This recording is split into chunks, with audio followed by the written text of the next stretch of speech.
Hello everyone and welcome to Sir David Wallace Sports Hall, Loughborough University, where history begins. And one of these teams is aiming to make history by reaching the inaugural NBL playoffs on Sunday the 7th of June. It's National Badminton League Match Night 6, Loughborough Sport versus MK Badminton. The fastest racket sport in the world just got faster. I'm Dave Rogers, alongside me once again Neil Cottrell. Neil, back at an old stomping ground of yours today. What's it like to be back? Well, it was some time since I came to uni here, Dave, so it is really nice to be back. Quite a lot's changed. This building, for once, a fantastic arena for playing badminton, and once the crowd all sort of fills in, takes the seats, then it's going to be a great spectacle to see tonight. Well, we hope so. The last regular season fixture still all to play for. Both of these teams can qualify for the playoffs on the 7th of June, but it's a big ask for MK Badminton. It is. Obviously MK at the bottom of the league at the moment, and they've had a few changes to their team as well, and we've got a few new faces playing on making their NBL debuts tonight, so it's going to be a big ask for them, but as you say, well, this is where history begins. Perhaps some sort of burgeoning careers will be forged tonight. Well, as we've seen in the NBL so far, absolutely anything is. Loughborough, bottom of the league until the big win against Birmingham Lions last time out. They're currently 4th. Are they on an upward curve? I think they are. I think their initial position before the last match sort of didn't really match up to their standard and their quality that they've got in the team. And I think it was only a matter of time before they actually came to the party and got a big win under their belts. It'll be interesting to see whether they can go from strength to strength now and sort of get their place in the playoffs and then look to take the title. Well, just before we took our position, I was speaking to some people from Loughborough. They were actually saying that if they do progress to the playoffs, they fancy playing Surrey in the first round. Surrey, of course, defeated them down at the Smashers home stadium. That's a confident team talking. It is, and I think they feel a little bit unlucky that a couple of matches could have gone either way in that fixture, and the end result could have been quite different. So obviously they're feeling very confident and up for the fight, and it's amazing what one good win can do and to increase confidence. Certainly is, but they've still got to get through tonight. They need to better the team the team just below them score. They need to get at least 2 points, and they need to better Birmingham Lions score. As for MK Badminton, they need to win 4-1 or 5-0 and hope that other results go their way. Now, you spoke a little bit earlier, Neil, about changes for both teams. How do you think that'll affect proceedings this evening? Well, I'd say it's given some of these squad players a bit of a chance, and as we know in most sports, sometimes just having that chance can make players play above their normal level. So it'd be interesting to see how they get on, and a really big challenge for some of these guys. Playing in a big arena for the first time, and in this sort of level with a big crowd, it'd be good to see how they react to it.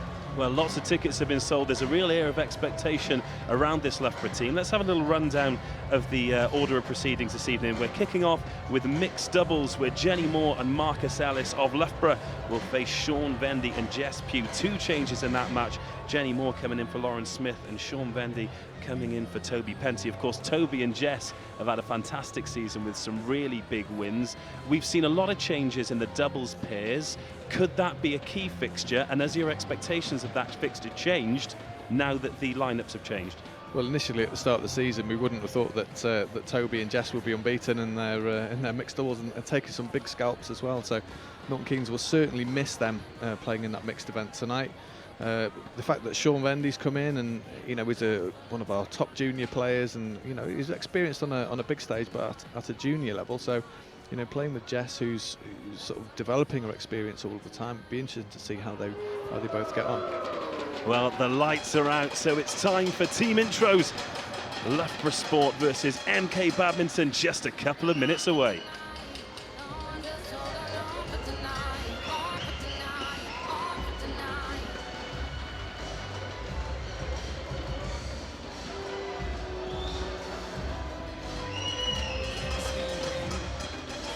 Ladies and gentlemen, good evening and welcome to Loughborough. This is where history begins, the final NBL game of the season. Loughborough Sport taking on MK Badminton. Are you here to support Loughborough?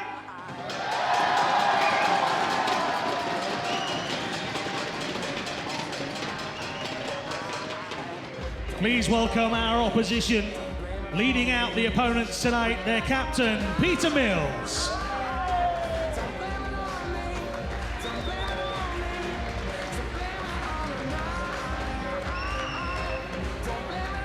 Reigning under-19 champion, Sean Vendy.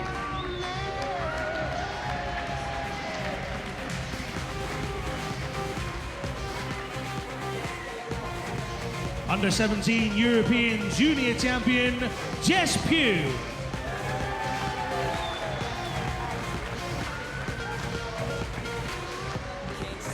Under-15 European Silver Medalist, Phi Teng Liu.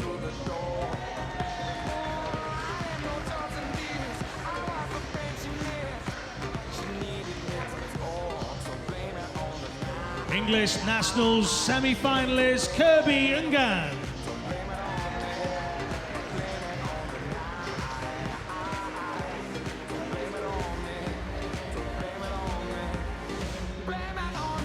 He's been a European Junior Champion, Alex Lane.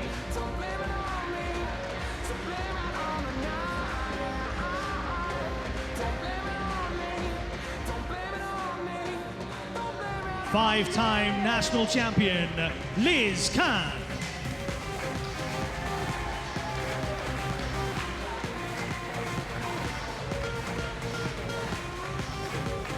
Scottish international, Paul van Rijkveld.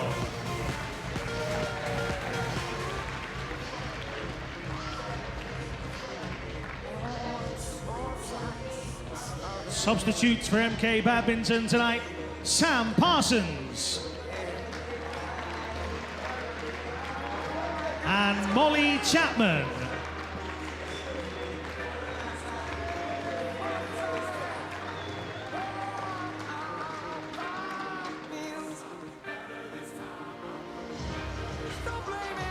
And now, please welcome your Loughborough Sport team.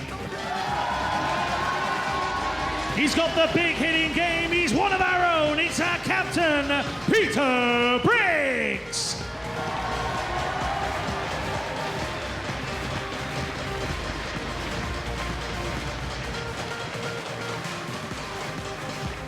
He's been ranked in the world's top 20 and national champion, Marcus Ellis.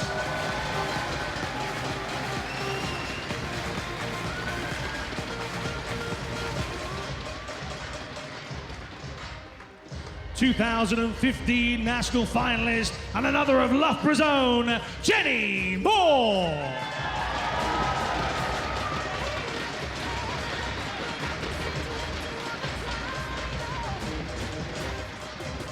She's winning titles all across Europe. It's Bulgarian star, Linda Zerchiri.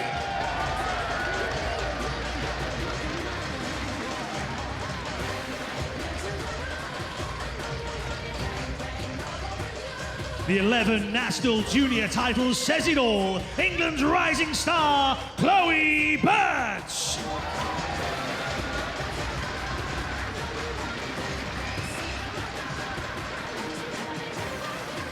She's a five-time national champion and former world number 5, Jenny Warwick.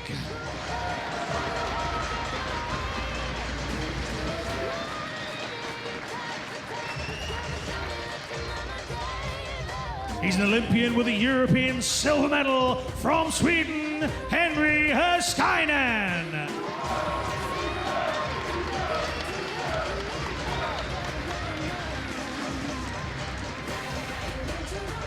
Making his second NBL appearance, the Bucks champion, Greg Mears.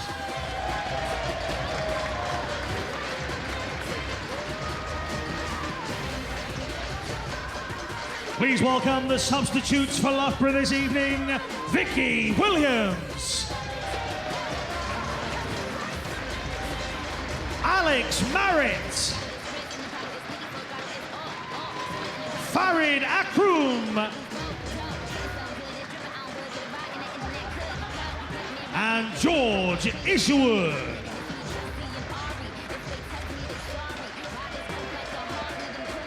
Ladies and gentlemen, your Loughborough team.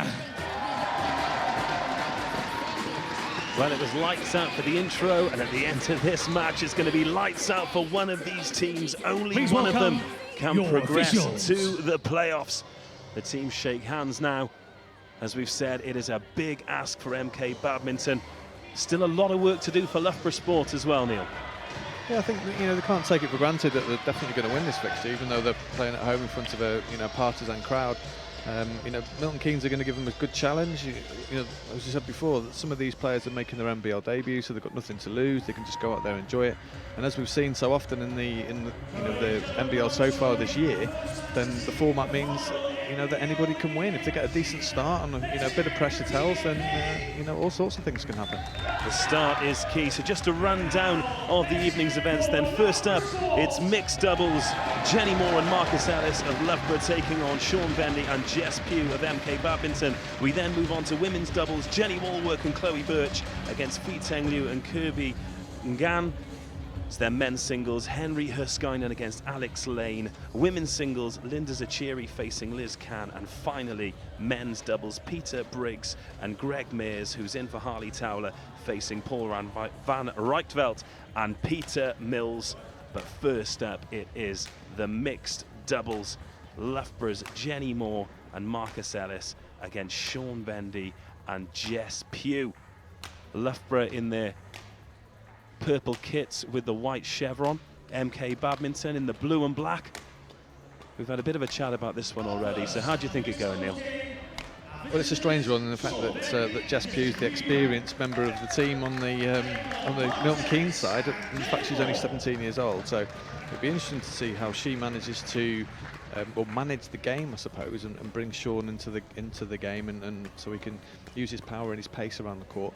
The Milton Keynes pair, the Loughborough pair, again, won't have played much together if at all. Jenny's coming in making a debut. She's the team captain for the university side, and so we'll be a little bit nervous. Probably quite a few of her friends here as well, and a bit of expectation to live up to. They're going in as the favourite, so anything can happen. And both of these teams, of course, will be looking to get the rest of the squad away to a brilliant start. The first event can be so key in these NBL fixtures. If you are joining us for the first time, a very warm welcome to your NBL experience. We play best of 5, first to 9. If it is 2-all and we go to the 5th set, it is the first team or individual to reach 5 points or 3 clear points. There are power plays, there are timeouts, there are substitutions, but we'll get to all of that as and when. In the meantime, we're going to kick off with the mixed doubles.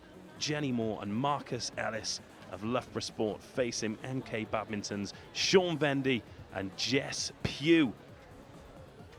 Real air of expectation about the place. Excellent support again from the Loughborough faithful. The University Badminton Club were out in force down in Birmingham, and they are back here today.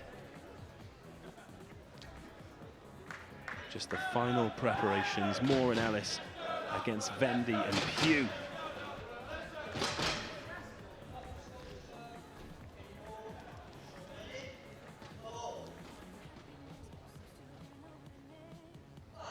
So Jenny Moore to serve first for Loughborough.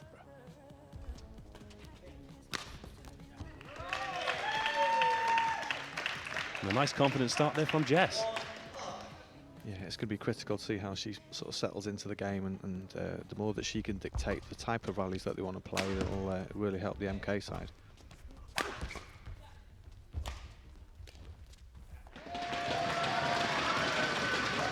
Second shuttle of the night into the net from Jess Pugh, 1-all.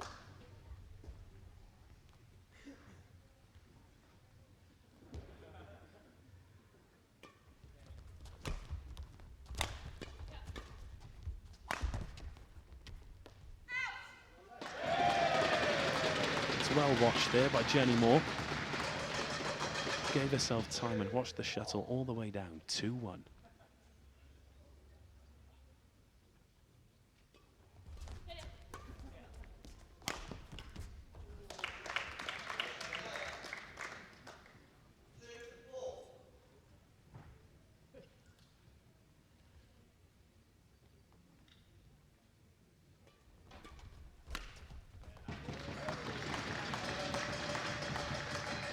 seems like there's a bit of nerves out there in the first sort of early exchanges, but as we know in the format, then you can't afford to give too many points away, and, you know, because as soon as a little bit of momentum goes, and before you know it, the game's finished and we're on to the next set. So it's important that both the new players, both Jenny and Sean, settle down quite quick.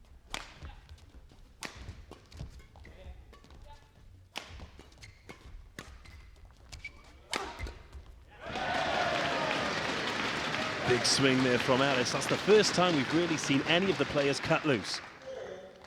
Yeah, the interesting thing there was a bit of a soft play back to the net to get the lift. Everything so far has been quite fast and flat across the net, so just changing the pace a little bit, just let Marcus get up in the air and hit the big smash down, which is the type of rallies that they want to play.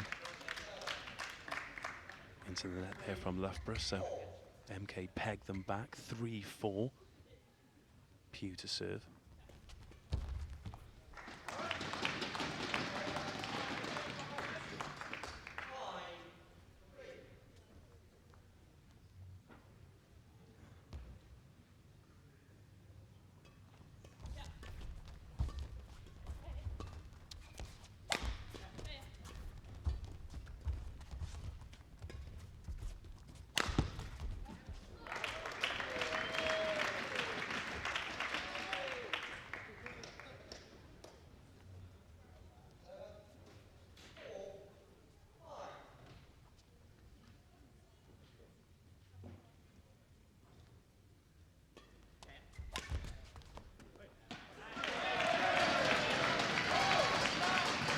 A scrappy game so far. There doesn't really seem to be much of a pattern emerging.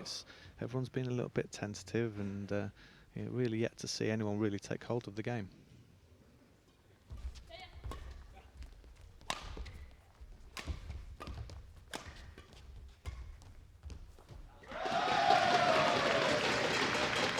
Nicely done there from Jenny Moore. Interesting you mentioned Jess Pugh being the more experienced of the two. It's been her that's been initiating all of the conversations with her partner early on in this match too.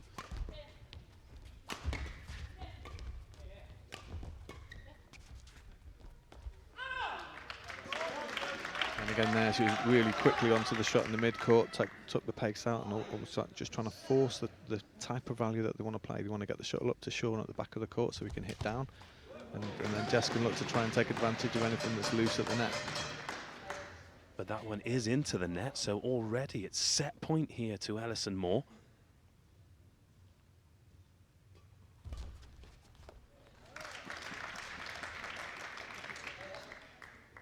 Nicely done there from Sean, though. Spotted the space at the back of the court.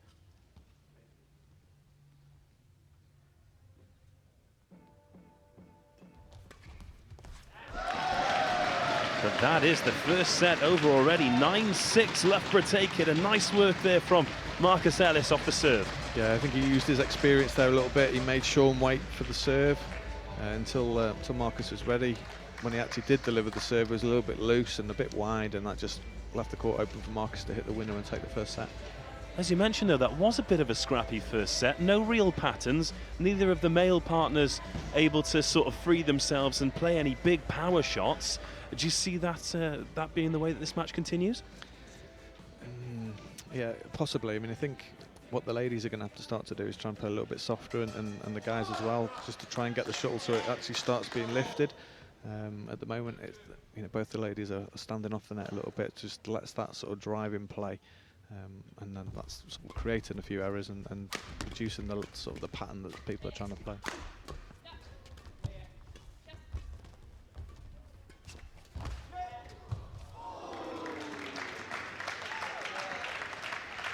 So a bit more pace in that early exchange. Yeah, really Loughborough should have won that point. They had good control of the rally. A really good sort of retrieval shot from Sean there, nice and tight to the net, making it very difficult for Jenny to play anything.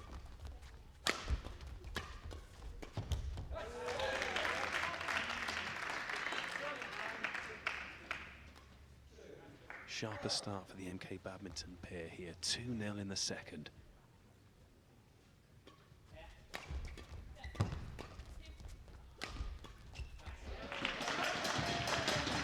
With that, Pugh finds the net.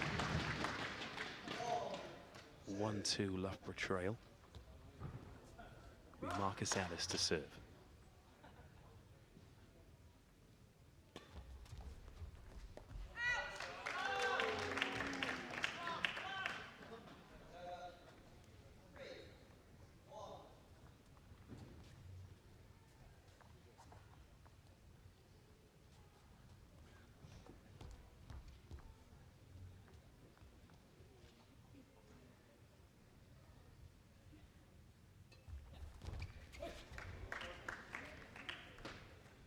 It's a couple of mistakes early in the second there from Marcus Ellis, so a 3-point advantage here for MK, 4-1.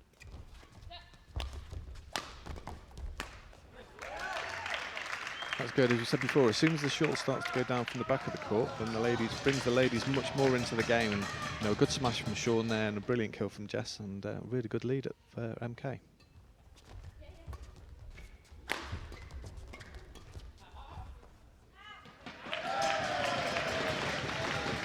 Marcus Ellis goes down the line, sets up the point for Loughborough. 2-5 now the score. Jenny Moore to serve.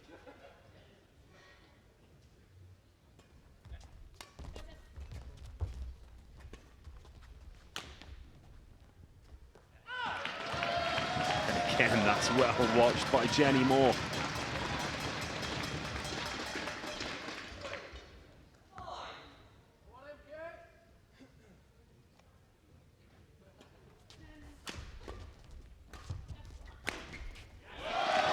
That's a big kill there from Marcus Ellis. First time we've really seen him free that right arm. Great shot.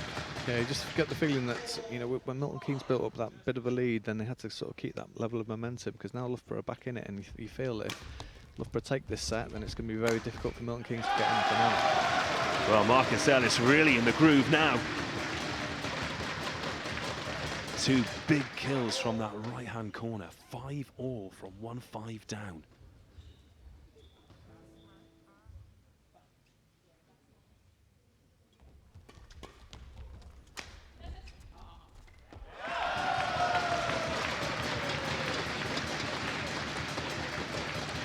Well, that's 5 on the bounce for Loughborough Sport here. 6-5 off this Jenny Moore service run.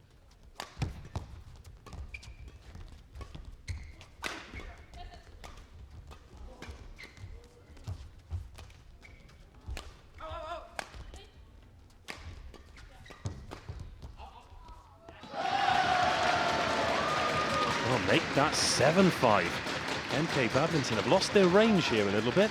At least that rally was a little bit more positive, that Milton Keynes were actually trying to do something there. I think they were a bit guilty in the points leading up to that last one of just getting the shuttle back over and not really trying to exert any influence on the rally. Big call there from the line judge, just wide. And MK Badminton end that Jenny Moore service run just in the nick of time to close the gap to 1 point. Jess Pugh to serve, 6-7.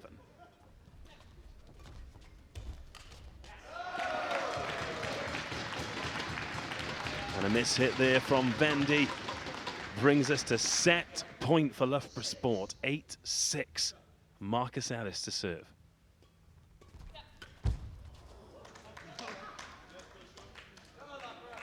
Finds the net, but still set point.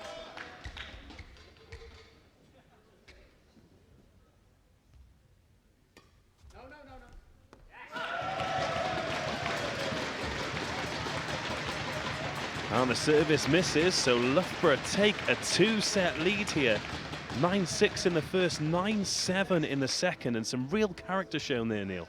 It was. I mean, the big difference there is, Mark, as you said earlier in the game, that Marcus actually started hitting his smash from the back of the court. What that meant was that the lifts, when Milton Keynes were hitting towards the back of the court, they had to be really deep. And unfortunately for Milton Keynes, they were just going past the baseline, and maybe 3 or 4 errors of that serve going long and some of the lifts going long as well, which really gifted the game back to Loughborough. They were 5-1 up. Did Milton Keynes lose that set, or did Loughborough win it? I think a bit of both. I think Milton Keynes almost like forgot how they got the lead in that set and just sort of went into the shells a little bit rather than really trying to express themselves and try and win the game. They tried not to lose it.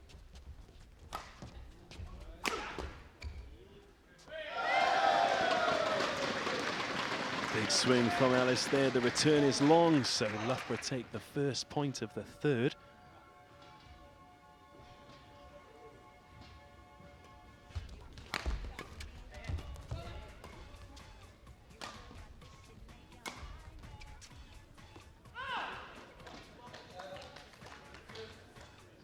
And this time it's Loughborough Sport who go long.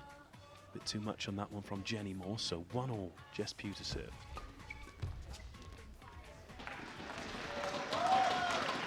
Jess has probably found the net more times than she'd have liked to this evening. Yeah, I think she's feeling the pressure a little bit. I think, you know, the way that the game's gone so far, then she probably feels like she needs to be doing a little bit more. That shot really wasn't there to go for. A bit, you know, that Jenny was around the net, so if it had gone over, there's a bit more pressure. And she just needs to relax a little bit and start to play her own game. Nice work from Sean Vendy at the net there, pouncing on the serve. Again, finding the space at the back of the court. 2-all Vendy serves.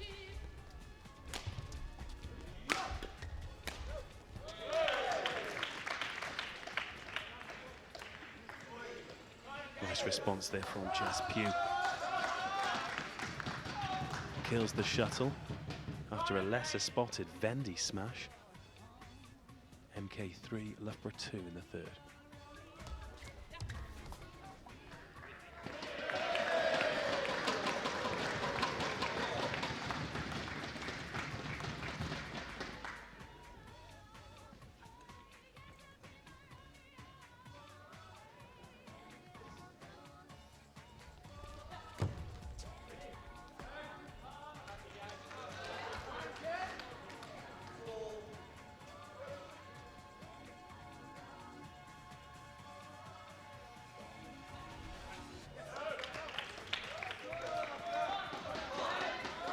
MK Badminton building up a bit of momentum here off this Pugh service run. But there it is, the commentator's curse. Well, you know, the last few rallies, the big keep the shuttle flat and, you know, not lift into the back of the court. As soon as the lift comes in, Marcus smashes, and then they've turned it over again. So they've really got to try and play to a pattern because it's working for them. And as soon as they drift out of that, then it becomes very difficult.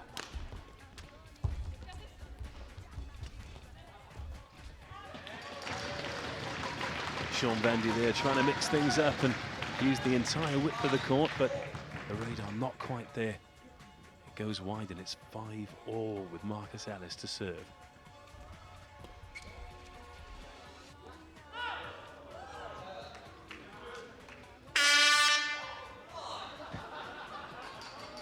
That was a shock.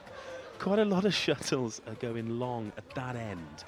Do you think that could be something to do with the court, with the conditions? Loughborough have called the timeout, incidentally. Yeah, possibly. I mean, in bigger halls, then you know that you quite often get a bit of a drift. You know, I don't think the arena is that big, so that it would be that significant. But maybe there is a little bit. Interestingly, you know, normally when the shuttle goes out the back of the court, maybe once or twice, then you know the players will look to change it to see if they can get one that's like a slightly different speed, even though it will be within a range of speeds. But you know, it was almost like 7 or 8 points before the shuttle was changed, which is a little bit unusual.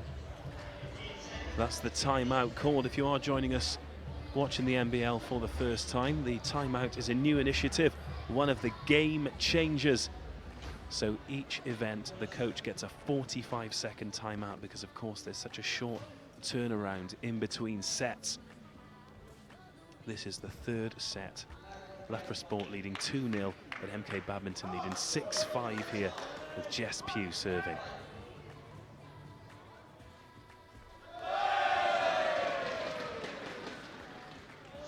But the timeout's worked. How often do we see it when a timeout's called? The first point goes to the team who called the timeout. 6-all here.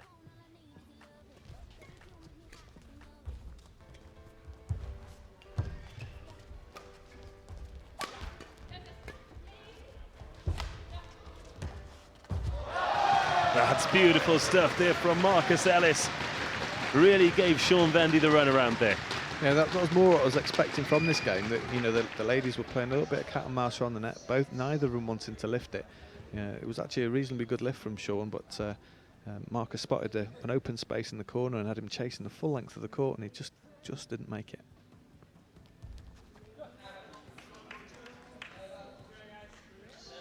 But Moore is short on the serve, so it's 7-all here. A must-win set for MK Badminton, but that's a big mistake. Service into the net. So this is match point for Loughborough Sport.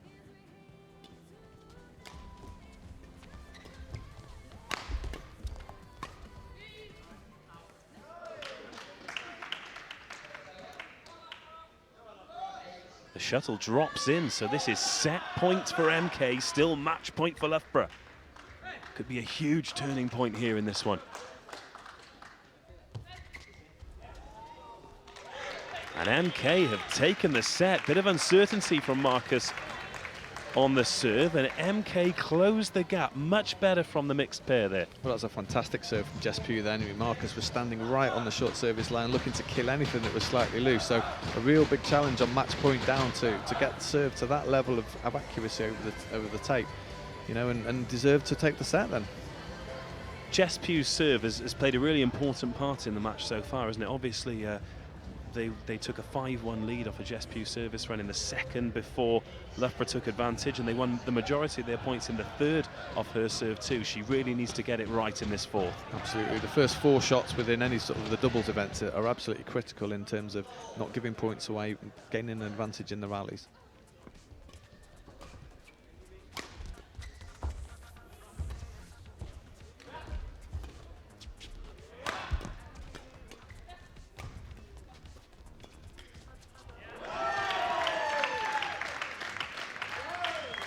And that was the first time we had a little bit of sort of considered defensive play from the Milton Keynes pair there, and they were actually moving the shuttle around, waiting for their opportunity, which they took really well.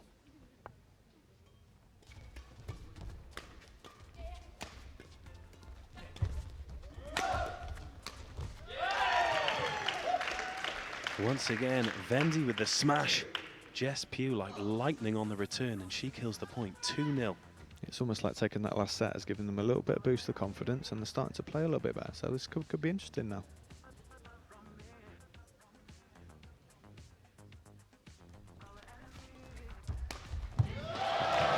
That's great work from Marcus Ellis, pouncing on the short shuttle and getting Loughborough Sport off the mark in the fourth.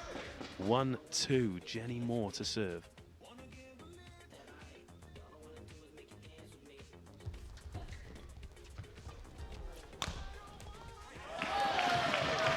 Bit of confusion there? Yeah, I think he regretted lifting it as soon as he'd done it, and you could see by the body language then he could have played it nice and flat up the line then, just waited for a lift.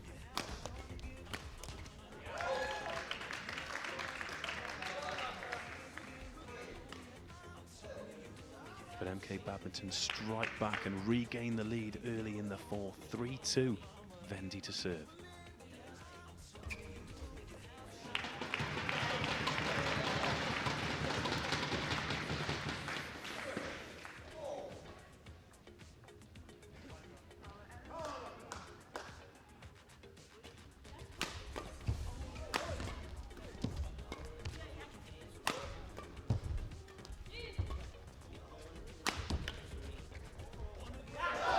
Absolutely awesome defense from the Loughborough pair there. Sean Vendy really trying to turn the screw, but didn't they deal with that well? They did. Good, solid defence from the Loughborough pair. It was nice to see that that Sean was actually trying to do something a little bit different from the back of the court, changing his angles a little bit, and just unfortunate error at the net from Jess. But Jess Pugh bounces back. It's a good recovery from her, settling into this game nicely. 4-all in the fourth.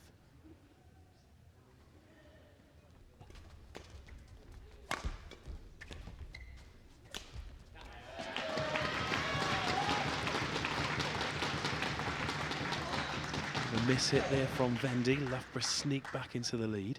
It's Jenny Moore to serve. 5-4.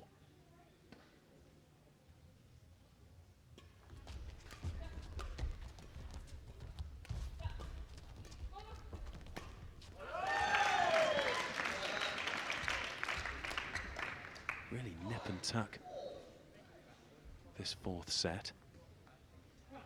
Bit less cagey than the first, but very evenly poised.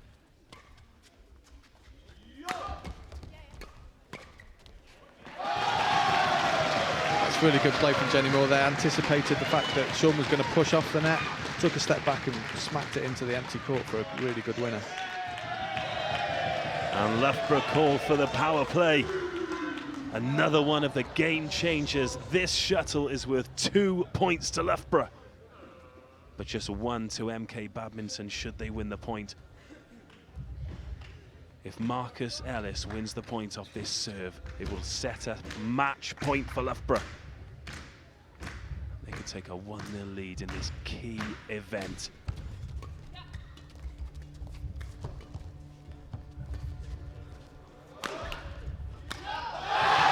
And that's a great combo. Ellis smash, more finishes the job. Match point. Yeah, the Milton Keynes pair were really cagey then in that rally, not wanting to lose it, whereas, Loughborough were going all out to try and create that match point, as you mentioned. Well, Marcus Ellis serves for the match, but Jess Pugh is on it, 8-6. That was a dreadful serve from Marcus. Luckily, they've got a couple of spare match points, but he might live to regret that one. Well, we usually see the dreadful serves on the power play, don't we? But not a great one there from Marcus.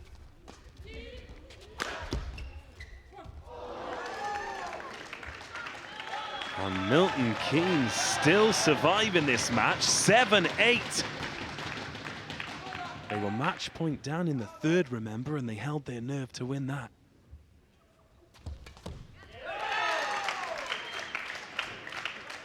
Well, Jess Pugh has absolutely risen to the occasion here. Timeout called, 8-all. Set point to MK Badminton, match point to Loughborough. Big moment here, Neil. It is, and I dread saying that the last couple of rallies, that Jess Pugh's low serve has been so good throughout the game, and I'm loath to say it now because I'd like to see this go to a decider. But as we said earlier, the next point after a timeout is crucial. So really, really important that Jess gets a decent serve in on this one. Well, here we go. Loughborough took a 2-0 lead, 9-6, 9-7 in sets 1 and 2. MK Badminton came from match point down to win the third, 9-8, and they've come from 8-6 down. And the umpire just telling Andy Wood, the head coach of Loughborough, to get off the court. He was taking a little bit longer, maybe a bit of experience there, putting a bit more pressure onto Milton Keynes. Bit of gamesmanship. Here we go. Jess Pugh to serve.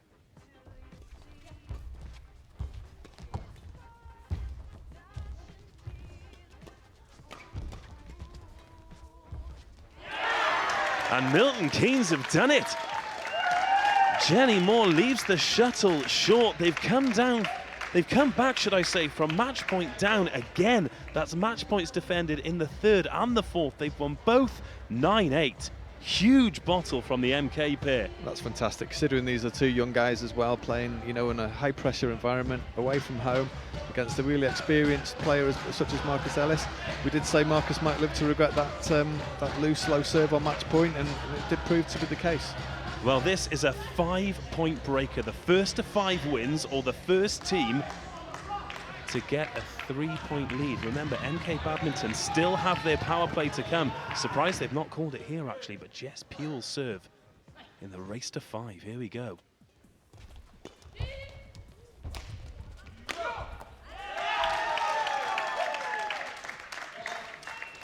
Big start from MK. They've still not called the power play here, even though if they called the power play, they'd win the match.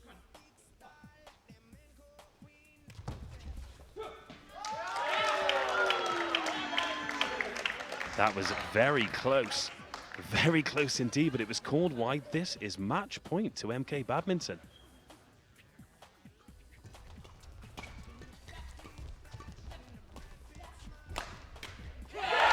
And they've done it!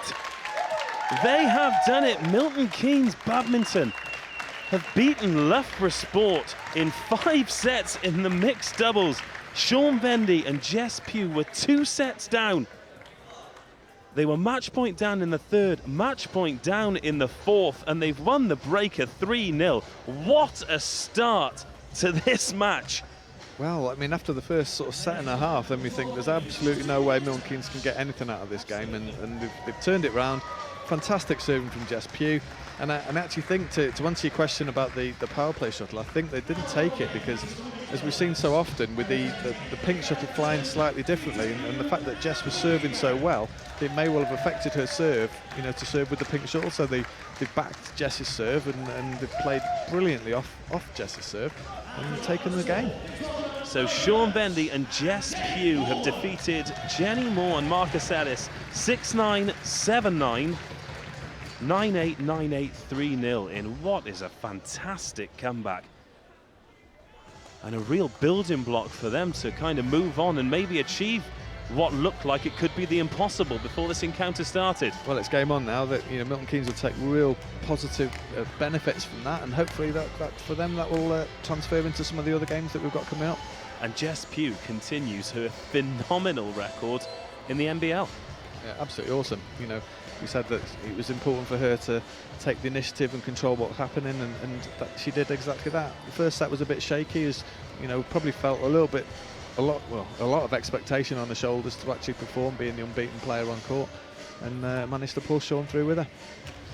She certainly did. So Milton Keynes Badminton take a 1-0 lead in this NBL fixture, the final fixture before we move on to the playoffs. Next up, it's women's doubles. Jenny Wallwork and Chloe Birch from Loughborough Sport taking on MK Badminton's Phi Teng Liu and Kirby Ngan. How'd you see this one going, Neil? Well, I dread to say, but on paper the Loughborough pair are by far the strongest. They've had some, you know, they won an international event this season, the Romanian Open. They played really well in the last NBL outing against Birmingham Lions. So, you know, again, you can't see past, you know, Loughborough drawing the match level tonight. That said, the young guys from Milton Keynes, you know, they play together. They're a normal partnership. They play together in the junior nationals and semi-finalists of the senior nationals this year as well. So brilliant result for them breaking through into the senior ranks, especially with Phi Teng only being 15 years old, and a big ask, but no pressure. Just 15 years old, and you say no pressure, and obviously it's a different environment to a lot of the tournaments, but it must do a player of that age the world of good to play tournament competition badminton in front of a great audience at a great venue in a new tournament as well. This can only be good for the player. If she plays well, yes. Obviously, if it all goes wrong and they get a sound beating here, then that might affect her confidence negatively. But you know, knowing the girls, then you know, I think they'll be up for the challenge and that they'll have a good crack at this. Women's doubles, Jenny Wallwork and Chloe Birch taking on Phi Teng Liu and Kirby Ngan.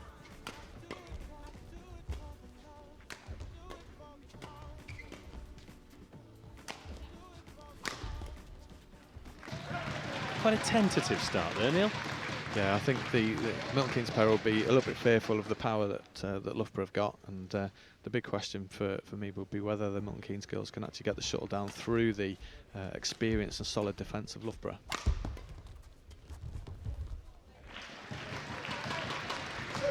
Well, that's a steady start for Birch and Wallwork. They lead 2-love early in the first, looking to get Loughborough back on level pegging.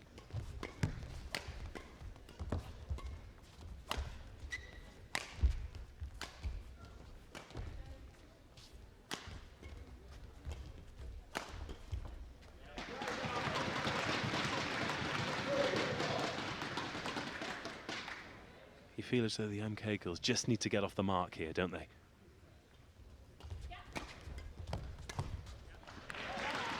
Yeah, Loughborough look like they mean business here. I mean, we actually saw it in the game against Birmingham Lions last time out. Then they pretty much used their power to steamroller against Heather Oliver and Jess Hopton, and it looks very much like they've started in the same vein, and they're looking to not give the Milton Keynes girls a chance at all here.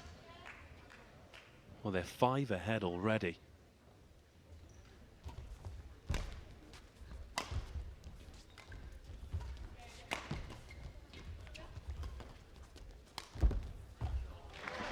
That's a lovely drop shot, showing that it's not all power, there's some real finesse in there too. My thing is, when you're hitting the shuttle that hard, then the defence backs off a little bit, which leaves space at the front of the court, and she hit a great angle into that space then.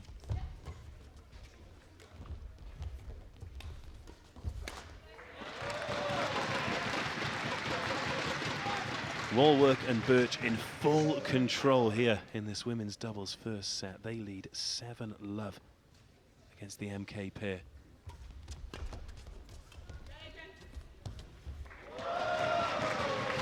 make that 8, so set point here.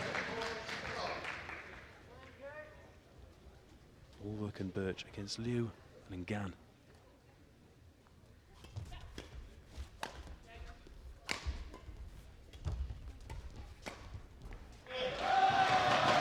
Well, 9-love as an opening set. And that is a tough lesson for the Milton Keynes pair there, Neil. Yeah, that's a pretty impressive first set from Loughborough there. You know, they knew exactly what they were going to do. They just came with massive force and just overpowered the Milton Keynes girls. Big challenge now for them to just to relax and try and enjoy the experience, really, and just see what they can just chip away at this and just have a go. And we saw before that, you know, even though Loughborough started well in the mix, then Milton Keynes came back in, so maybe they can take some heart from that.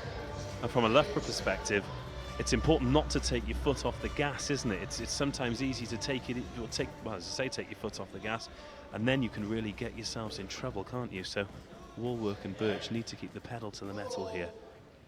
Fiteng Liu to serve. Apologies, it was Jenny Woolwork still serving.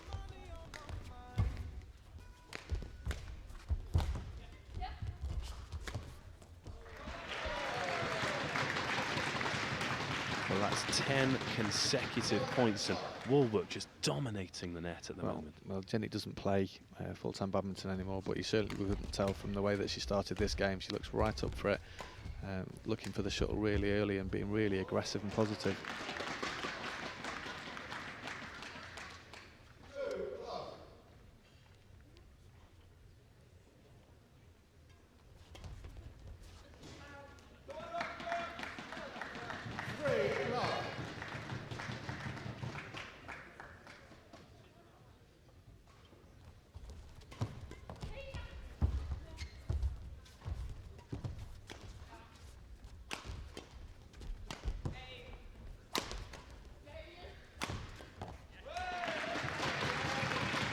Once again, it's Jenny Woolwork that turns the screw, hammering away from the back of the court. 4-love in the second.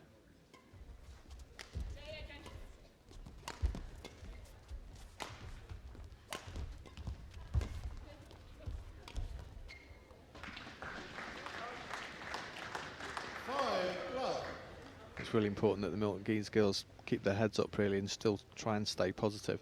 They're looking a bit disillusioned at the moment, and they just need to crack on and just really have a go and take the game to the Loughborough pair. Well, how can they do that? I mean, that's 15 consecutive points for Loughborough now. And really, the Milton Keynes girls, as you say, they're a young pair. They don't really have an answer. What do they have to do? Well, at the moment, they're not trying to do anything. I mean, it's almost like they're just prolonging their rallies and see how long they can go for and hope that Loughborough make a mistake. The way that Loughborough started is that they just don't look like they're going to make any mistakes at all. But that's a lovely drop shot from Liu. Great angle. And they are off the mark, 1-7. It's been a long time coming, but it was a lovely shot for the first point.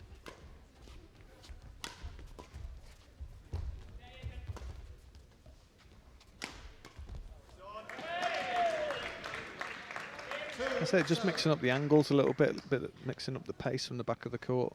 You know, that if everything's the same, then the Loughborough pair can actually start to predict what's going to happen when they're defending. Whereas if the shot's coming into different parts of the body, then there's an increased chance of an error, as happened then.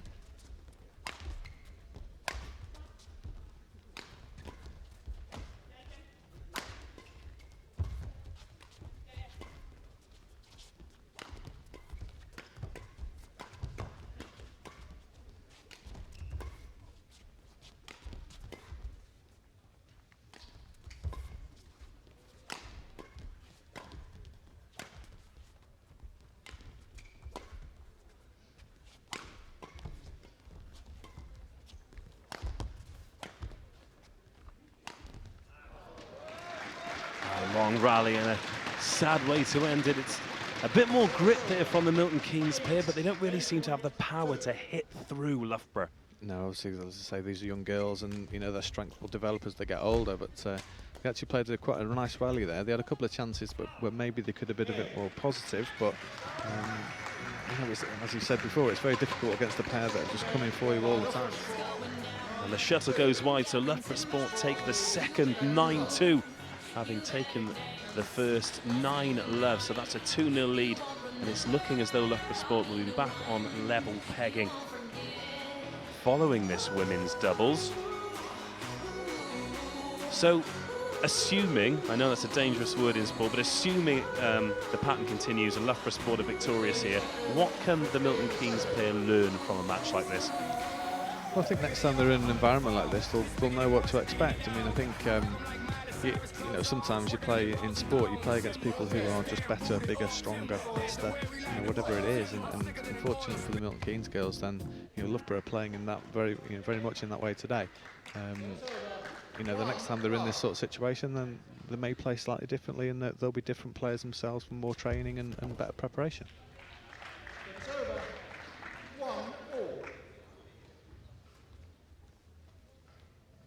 Well, the early lead is cancelled out in the third. It's 1-all.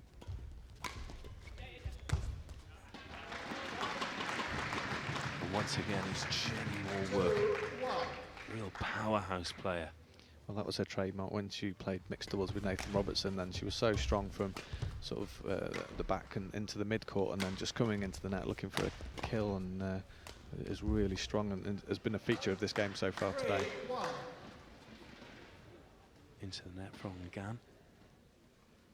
3-1, Birch to serve. Service over. 2-3. That's a mistake from Birch with that heavily strapped right shoulder. Service over. 4-2. The teams exchange mistakes, so 4-2 to Loughborough. 5-2.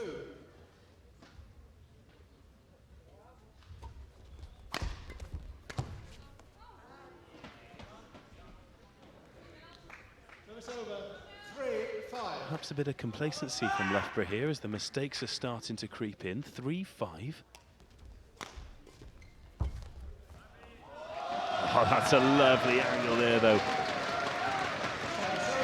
Yeah, it's nice to see that the Loughborough guys have been so powerful and so strong, but there's still been a lot of control, a lot of finesse in the game as well. So they can play against all different types of opponents if they can play those sorts of shots. Birch snatched at that one, though. Opportunity goes begging, so just 2 in this here. 4-6 in the third with Liu to serve.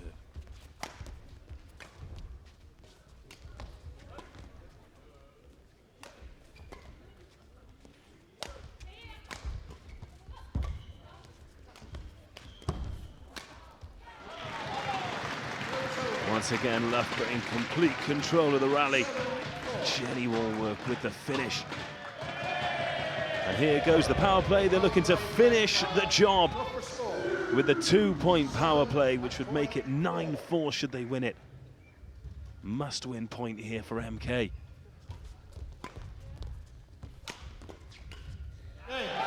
And Liu finds the net, so Jenny Woolwork and Chloe Birch have defeated Thiteng Liu and Kirby Ngan.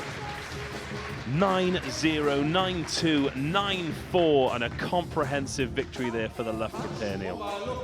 Yeah, there was a bit of a lesson there, wasn't it, from the experienced pair.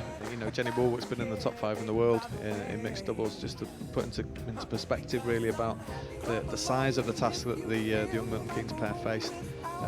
Yeah, they actually performed quite well in some of the rallies. Welcome the officials for your next game. They weren't a million miles away, but in terms of that sort of clinical finishing of the rally and that level of power and control, there's still some way to go for them. Well, as you mentioned before, power is something that can only develop as you get Next older. match is the And men's to singles, hit a 15-year-old up representing MK against someone who Badminton, you said was Alex top Lane. 5 in the world, it was always going to be a big ask, wasn't it? It was, and Loughborough would look at the fixture and think, well, this is one of the games that we're going to bank on winning. So, Henry Herskainen. I think the Milton Keynes girls, they got into the game and they did themselves some credit, so they should take heart in that, and as you said before, build on it for the future. Absolutely. Well, it is 1-1 now. Milton Keynes Badminton took the mixed doubles. Loughborough have just bounced back in the women's doubles. Next up, it is men's singles. Henry Herskainen for Loughborough Sport. Real fans' favourite is Henry, taking on Alex Lane. What do you make of this one? Well, we've got to fancy the Hoover to win. Three winning raffle numbers, prizes to be Henry's collected got from the himself a Loughborough nickname Sport amongst the Loughborough stand faithful, at the and main entrance. Ticket numbers just are off camera at the moment, there's a guy 116, actually hoovering the side of the court. 66 and 60. On paper again, you'd fancy Henry. You know, he's Winning performed tickets very for the well in the raffle NBL so again, far. He's a quality 116, player. 116, He does have the 60, propensity just to switch off and just have a little 66. dream around for a little while. But in terms of his racket skills and his speed and his Prizes to be deception, collected he's a phenomenal. from the Loughborough Sport stand singles at the player. main entrance. Well, Ben Beckman gave him a bought a ticket very without a good 6 match in it. in the last encounter against Birmingham Lions, didn't he? But ultimately, he just found a way to win the match. He did, and you know, good players do that in whatever sport, don't they? If they have moments where they lack a little bit of concentration, but they can switch it on when it gets really, really tight. So next up, men's singles, Henry Herskainen of Loughborough Sport in the purple kit with If a you are white the holder chevron, of taking on ticket Alex Lane of 66, it MK must have a green Badminton in the border. blue and black. The winner of this match will put their team back into the lead, but this is nicely poised. It is. You know, Alex is the type of singles player that Henry might have a bit of trouble with. I mean, he hasn't got any sort of big weapons, a big massive smash or lots of deception, but he is quick. He covers the court well. He retrieves well. So he might be the type of player that might frustrate Henry if you know, if he can keep the shot in court and put a bit of pressure on. I'll tell you one thing, if Henry does get frustrated, we won't be able to tell. No, he's a cool character, you know, the stereotypical Scandinavian, you know, going back to the tennis players from Sweden in the past, but he doesn't give much away, but he's certainly a very, very talented singles player. Well, Henry Herskainen will serve first. Here we go.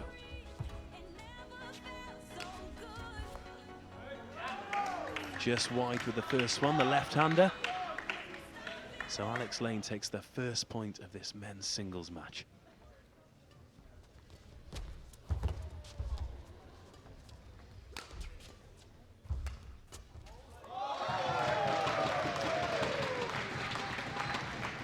Herskainen strikes straight back, miss hit from Alex Lane, 1-all.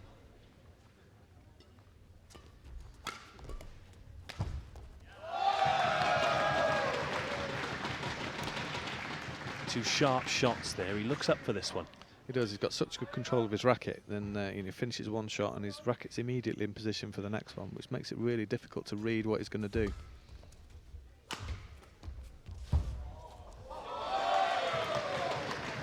Quick court coverage there from Alex Lane. Couldn't quite get enough on it to return it.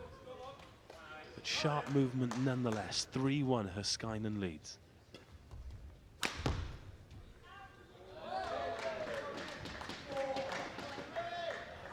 Lane really cut loose there, didn't he? Couldn't quite direct it correctly, but good power.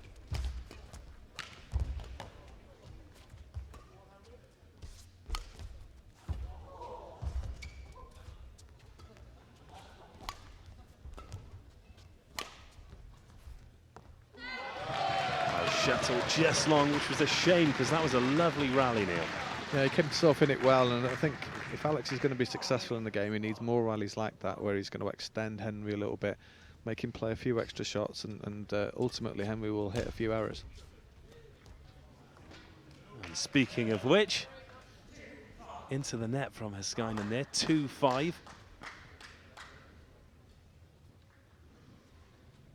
That was a good spot, Neil, I'll give you that one.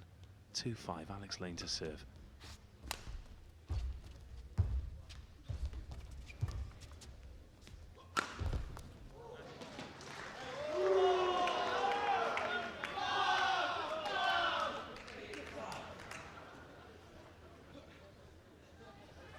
Just wide there from Herskainen, so 3-5. Alex Lane on the comeback trail here.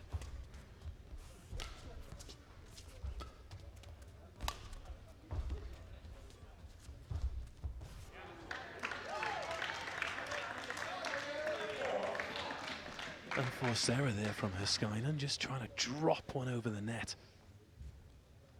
Falls just short, so just 1 point in it now. 3 in a row for Alex Lane, 4-5.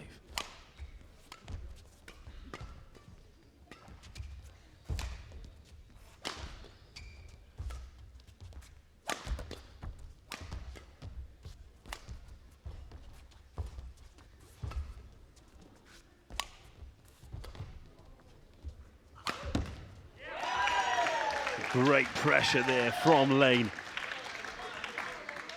Moved Heiskainen all over the court before finishing the job. Great work from the MK man. Yeah, the word pressure that you used by is exactly right, that Alex needs to keep the pressure on him, he needs to keep close to him in terms of the score, but also pressure on him in the rally, so he's not giving him the opportunity to take the shuttle early, and he's chasing, so Alex is dictating what the rallies are. Well, that's 4 points in a row now, from 1-5 down to 5-all.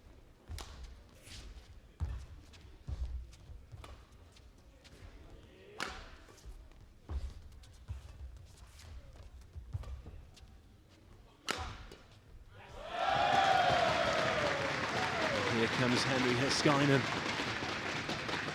Wins the point to put himself back in front, 6-5. That was okay. You know, Alex will think, actually, well, Henry is going to hit the shuttle on the floor, it's going to hit it through him because he's a quality player. But that type of rally, then that's, you know, Alex can build from that. Could do without mistakes like that, though. Finds the net on the service return. 7-5, Henri Heiskainen leads in the first set.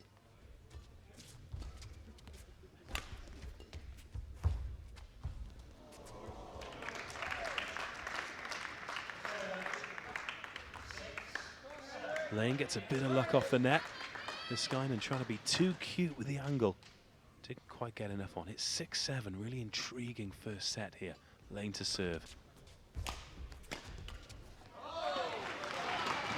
That's a great angle from Heiskainen. There aren't many players that can generate that power from that angle. Now, the way he hits the shuttle is very, very similar to how the Chinese players, especially the singles players, hit the shuttle. So, you know, he can generate an awful lot of pace onto the shuttle with very little racket movement. This is set point.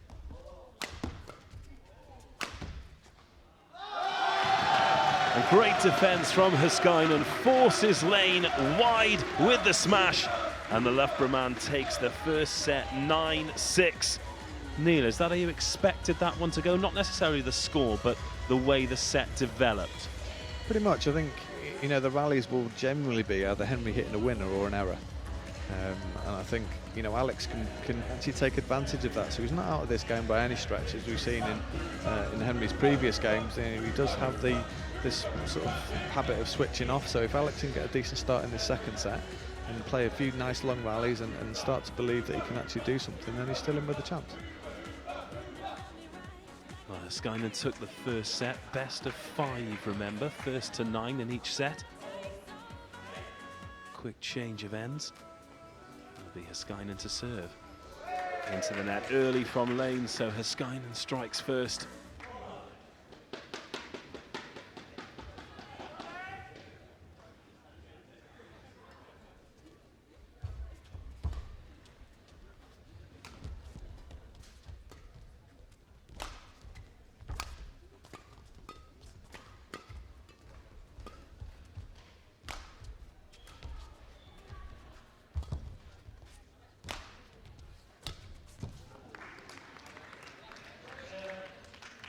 Well, you said it would be Heiskainen hitting a winner or a mistake, and we've had 2 mistakes early in the second. It's 1-all. Yeah, if Alex can sort of stay with him in those rallies and get them one more shuttle over than Henry, then he, like I say, he has got a chance. But at the same time, Henry's got the skill to be able to do that sort of shot at any time. That's a glorious touch. Glorious touch from Henri Heiskainen. The left-hander giving it just enough to tip it over the net. 2-1 he leads.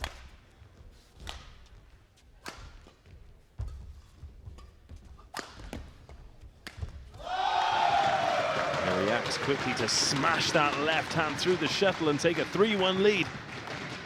In full control of that rally from start to finish.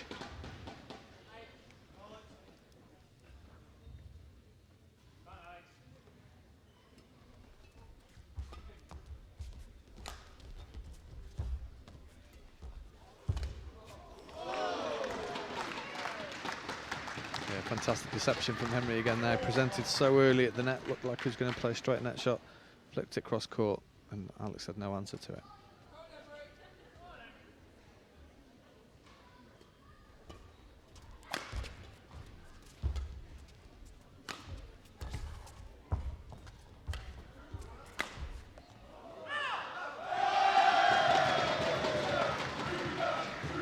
That's another mistake from Alex Lane. He was in control there. He was in full control. He'd run Haskainen all around the court, but couldn't control the finish. And that's a 4-point lead now for Haskainen. Yeah, he's really got to take those opportunities when he's created them. He's worked hard for it, and then he just blew it at the last minute. He's got to stay with him. And that's a good start. Great kill there from Alex Lane. Remember, he was 1-5 down in the first set before bringing it back to 5-all.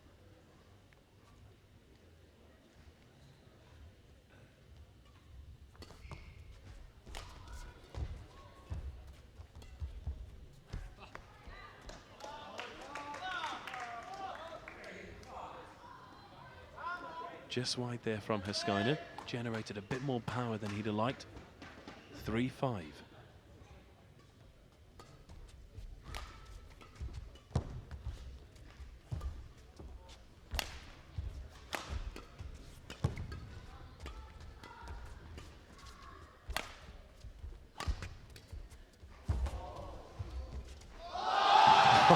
Once again, Haskainen, when he gets it right, it's a joy to watch. Not just the finish, but the way Alex Lane was really working hard to get it on that backhand side and just kept control the whole time. Great play. Yeah, it looks even worse because he looks so cool doing it as well. There's no emotion at all. Brilliant shot.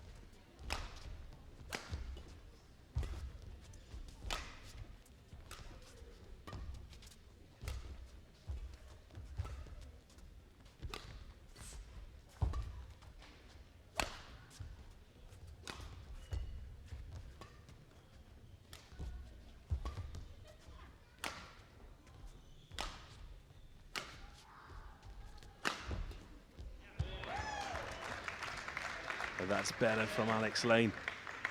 Henry Haskainen trying to be cute with the return. But enough power on it from the Milton Keynes man to catch Haskainen out and to stay in touch. 4-6.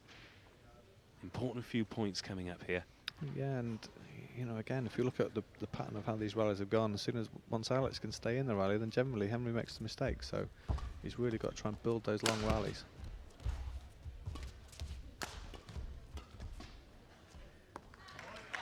It's another great example of that. Few good defensive shots from Alex Lane, and it's almost as though Haskainen runs out of patience, isn't it, and tries to force something spectacular. Yeah, it's almost like he's got so many shots that he could play.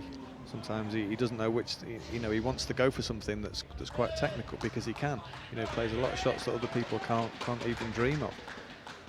Well, Alex Lane's called the power play here. This would put him in the lead.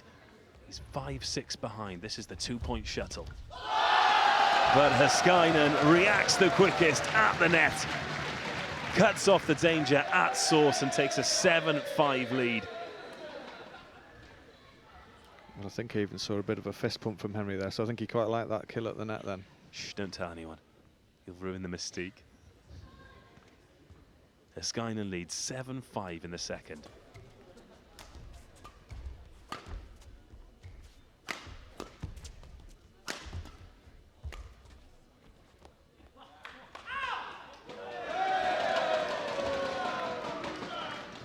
Shuttle called out. Big call by the line judge, so set point. 8-5, Haskainen leads.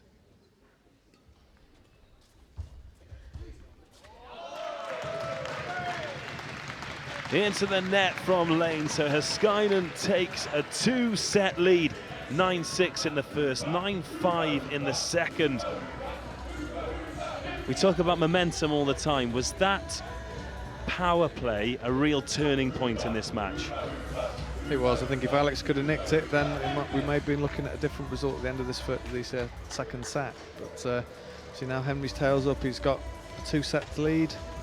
Difficult task for Alex now, but as we said before, we've seen Henry switch off in games, but at the same time we've also seen him stick the shuttle on the floor from all parts of the court. So, you know, Alex doesn't know what's going to happen, but we do know if he can make the rallies long and put a bit of pressure on, he's got a bit of a chance. Well, we have seen him switch off in the NBL. What we haven't seen yet is anyone who can get past Henry Haskainen in this National Badminton League. He's undefeated so far. He's had some big opposition too.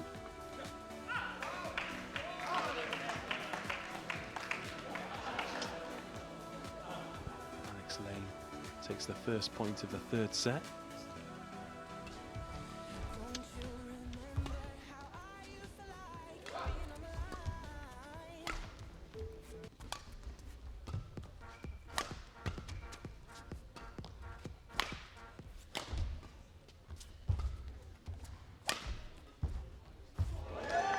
And once again, the long rally ends up in an Alex Lane point into the net from Herskainen, and it gives me great pleasure to welcome Marcus Ellis to the commentary box. Marcus, how are you doing? Yeah, I'm really good, thanks. Can you hear us? Yeah, I can hear you fine. That is a good start. Well, speaking of good starts, you had one in your match, didn't you? Couldn't quite get over the line, though. How did that... Well, what was the turning point, really? You must be a little bit disappointed with that one. Yeah, obviously we're absolutely gutted that we didn't manage to win it, but it just shows this league how quickly things can change around, and we were in complete control, and it just takes a couple of points in someone's favour and then the whole match changes. Well, interesting you should say that, because Henry Herskainen, he's not had a great start to this third set, 3-0 to Alex Lane. It's amazing how quickly the momentum can change, isn't it?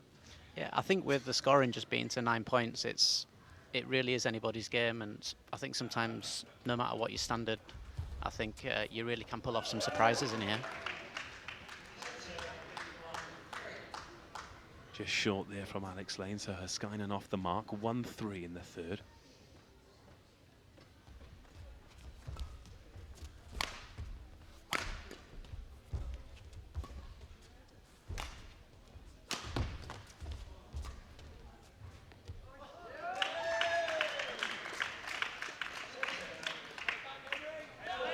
Neil, much better start from Alex here. Yeah, I think all the way through so far he's been targeting Henry's backhand quite a lot. He's attacking down and pushing it deep into that backhand corner. But it's almost like he's getting a little bit of success now, and his tail's up a little bit. He looks to be a little bit more confident, so he's up for this game. Well, he's 4-1 up. This is the first time he's led during this event.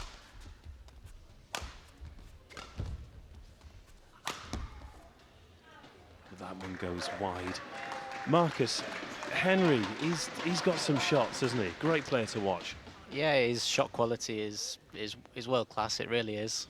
You watch him time and time again. Even in this first 2 sets here, he's really been incredible. And Alex has really struggled to even retrieve his shots, never mind do anything with them. So yeah, it's always going to be a difficult task for Alex. But it seems in this set he's actually doing a really great job in trying to handle that.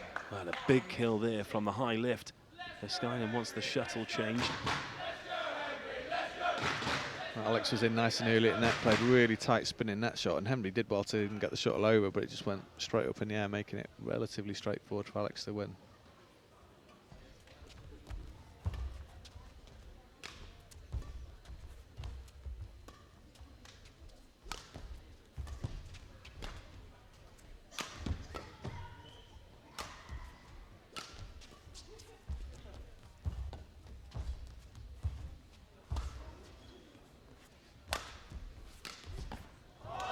That's a great finish from Herskainen. Again, both players all over the court, but the Loughborough man shows his class. Marcus, after a difficult start for the franchise, Loughborough Sport really seemed to have adapted to this NBL format just at the right time. Yeah, I think the first 2 matches we played were really tough on us. I mean, it wasn't like we played badly and we just came out on the wrong end. And we are slowly getting back into things, and results are starting to go our way. But hopefully our only aim is to qualify for the finals, and if we do, then it's we start afresh again, and at the finals anything can happen. It certainly can. Well, it's 6-3 here in the third. Alex Lane leading Henry Herskainen, but he's 2-0 down in the match. Have you all kind of had the calculators out, working out what you need to achieve to get there? Yeah, they've told us to try not to do it too much. Stop looking on Twitter and all the other social sites, trying to find out what's going on in the other matches. Just focus on this match here. Well, the shuttle goes long, so Herskainen closes the gap. 4-6 now in the third.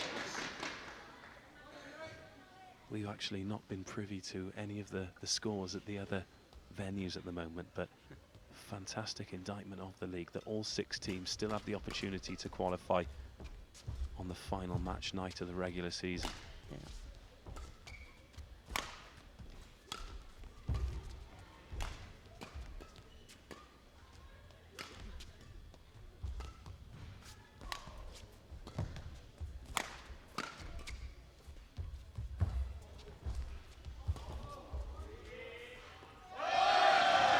Beautifully done again from Henry Haskainen. This is a question to both of you here. How is it that some players just look like they have more time before they have to play their shots? Haskainen looks to me like one of those players, just has all the time in the world. He reads the game very well, so he's starting to move to parts of the court before or as his opponent's hitting the shuttle. But I think just the way that he hits it, he presents his racket so early to the shot, so it looks like the shot's taken ages to actually play, but then what that does, it gives him the opportunity to change what he's doing, to try and send his opponent the wrong way, and he can, from that position then, he can start hitting lots of different angles, and I think being left-handed as well, there's the shuttle's slicing in a slightly different way, and it's coming down from different parts of the court, so it's quite often really hard to read. Yeah, I completely agree. I think he always plays the right shot. I think that's the biggest thing. He always plays shots that never put him in any trouble. And I think that's the biggest strength of Henry's. Well, he may not play the shots, but he is in trouble here. He's set point down. Alex Lane really raised his game here. 8-5 he leads. And a rare mistake there from the Loughborough man. Alex Lane takes full advantage and closes the gap. 5-9. He takes the third. He still trails 2-1, but a little bit of hope for him here, Neil. Yeah, as you said before, then he's clearly targeting his backhand side, and you know, in that last rally just showed it. He sort of popped it on his forehand, then drove across him onto his sort of round the head, you know, almost trying to hit it into that backhand corner. And he's like just coughed up a few errors in the set, and at the same time, Alex is getting a little bit more confidence. He's frustrating Henry a little bit, and that's his best bet, to try and play some longer rallies and try and force Henry into an error. So Alex Lane takes the third. He trails Henry Haskainen 2-1. Best of 5, remember, first to 9. Lane will serve first in the 4th.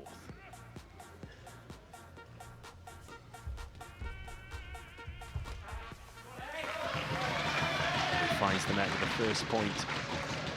So Haskainen leads 1-0. Marcus, just a quick word about the Loughborough University Badminton Club. They seem to be giving you some great support. They were down in numbers at Birmingham last time out, and they're really getting behind the guys tonight as well, aren't they? Yeah, they're a great bunch. They really are. There might be a few more supporters in other places, but they certainly make up for it with spirit and really good banter anyway. And they had a pretty good season themselves, didn't they? Yeah, I think they are doing very well. But again, I think every sport that Loughborough backs, they always end up doing really well.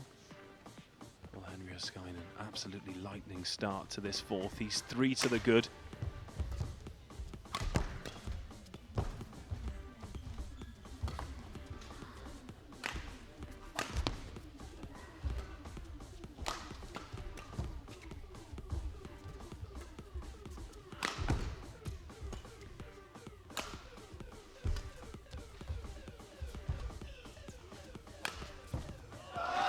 Glorious finish again.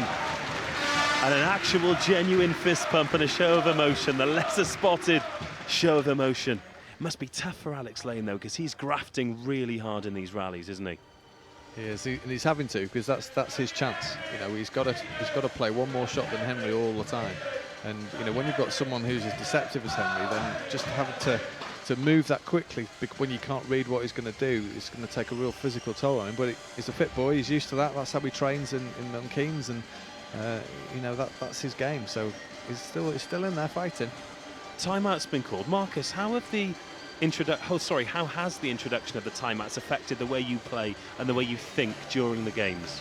I think often the coaches are the ones who are calling it. It's not going to be because you're tired or anything physical. It's mainly just to either make your opponent think about what's coming up, or if you're having a bit of a bad time, they'll call it just to calm you down and regroup. And I think that's what Milton Keynes have just done here with Alex. Very often we see the team that call the timeout win the next point. Let's see how this one unfolds.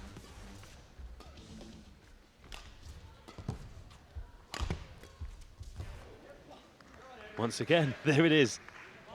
The magic done by the coaches, just stunting the momentum. And Lane closes the gap, 2-4 in the fourth.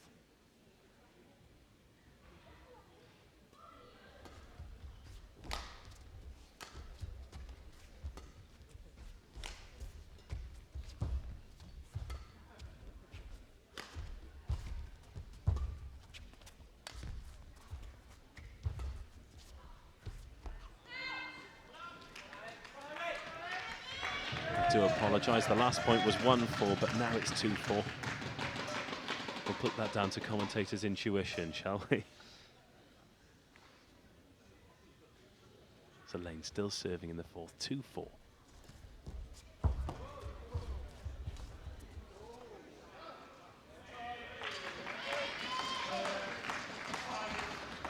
Exchange at the net there before Lane hits wide. Haskainen leading 5-2. Remember, if he wins this set, he wins the match, and Loughborough take the lead 2-1 in the fixture.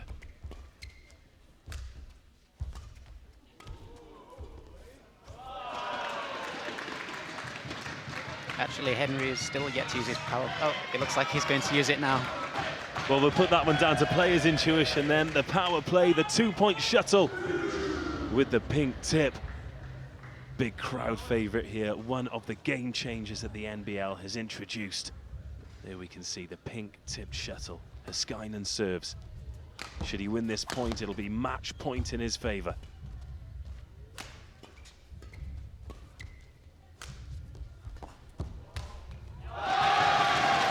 And in full control of the rally from start to finish, Haskainen wins the power play point.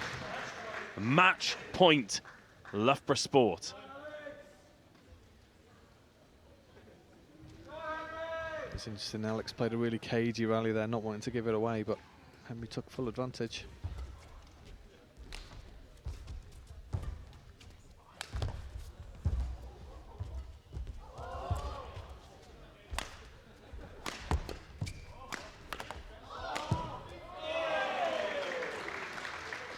That's much better from Alex Lane, though, to stay in the match. Giving Haskainen's defence a real workout before killing the shuttle, making it 3-8. Still match point, though, to the Loughborough man.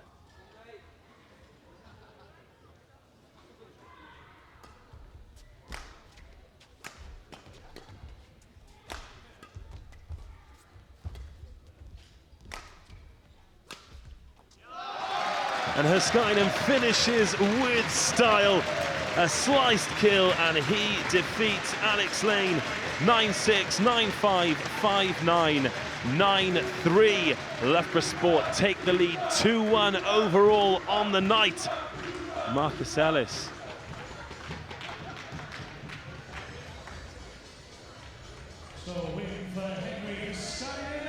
That's 3 events gone, Marcus. You've won the men's singles, you've won the women's doubles. Unfortunately, you were defeated in 5 in the mixed doubles, not to rub it in, obviously. You're in a decent place in this fixture, though.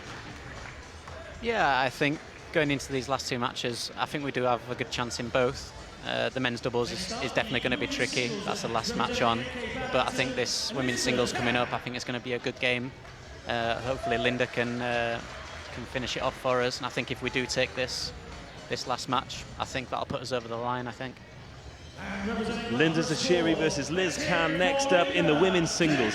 Before we move on, let's have a little bit of a chat about the power play. Neil mentioned that it was a cagey rally from Alex, and we do see players playing differently when the pink shuttle is active. Why is that? How has it affected you in your NBL matches so far? I think it's something you have to get used to. It's not necessarily something that you mean to get affected by, but people just seem to. But actually, if you're the one serving, you only have everything to gain, and if you lose, you only actually lose 1 point. So it is really, you're right. It's very strange how it affects people, but I think I'm starting to get used to it now. I think it's a bit tougher for the doubles players as well, because obviously when you're, especially if you're serving, because there's so much pressure on the serve normally anyway, you know, so that there's so little margin for error, and quite often you see you know, either a flick serve that goes long or a low serve that goes in the net. So I think the singles players have got a bit easy on that side. Yeah, I think that like the service situation is very much more tense affair in doubles, but again, you still see it in the singles as well. They go very passive and they don't try and win the rally. They're just hoping that their opponents are going to make a mistake.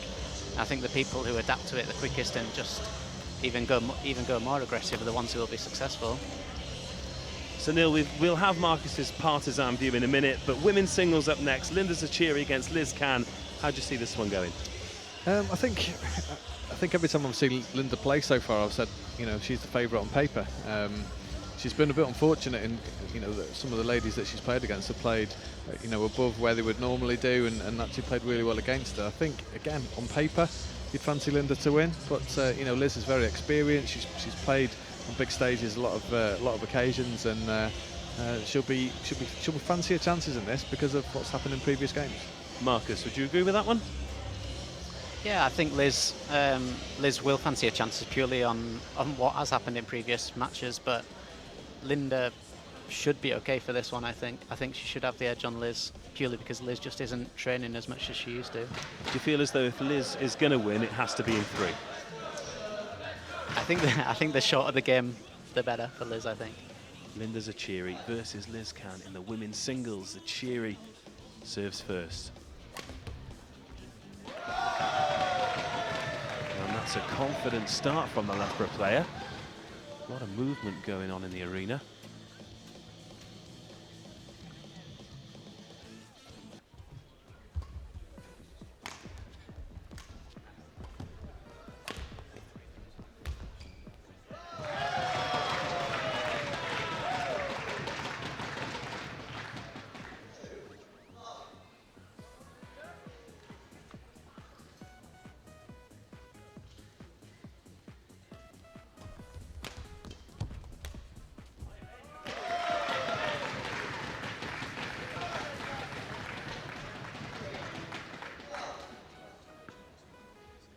And that's a confident start from Linda Zachiri. 3-love in the first.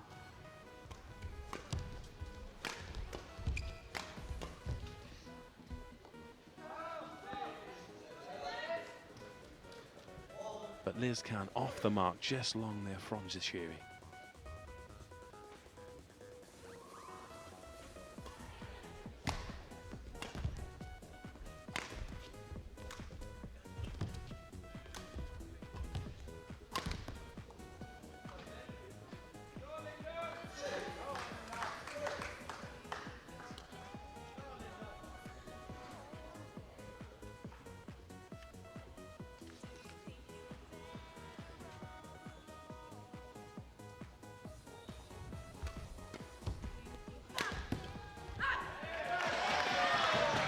And that's good power there from the Loughborough singles player. A bit too hot to handle for Liz Can. Zachiri leads 4-2 early in the first.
couple of mistakes from Zachary here, and all of a sudden Liz Khan is in this first set.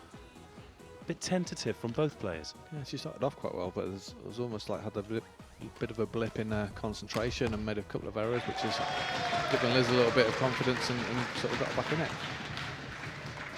Well, she snapped back into the lead as Linda Zachary. Remember, a win here in the women's singles would guarantee Loughborough a win in this fixture. But will that be enough to win a place in the playoffs?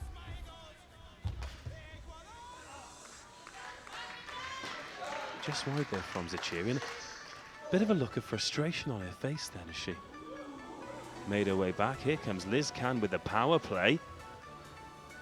Big call here. Remember, if she wins it, she'll take an 8-6 lead, and that'll be set point.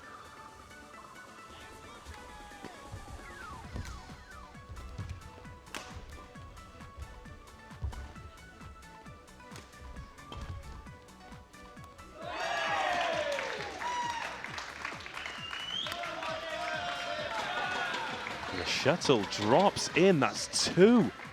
That's two shuttles that Linda Zacharias thought were going long and allowed them to drop in. This is set point for Liz Khan. What a start this would be for the MK player.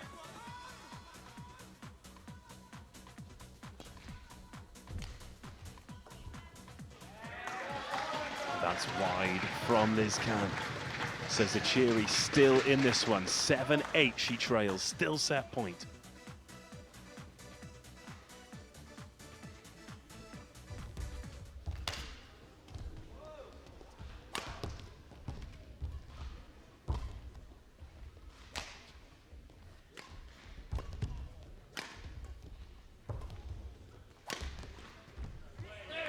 What a rally to end the set, and what a shot to finish it on. Liz Khan takes the first against Linda Zachary, 9-7.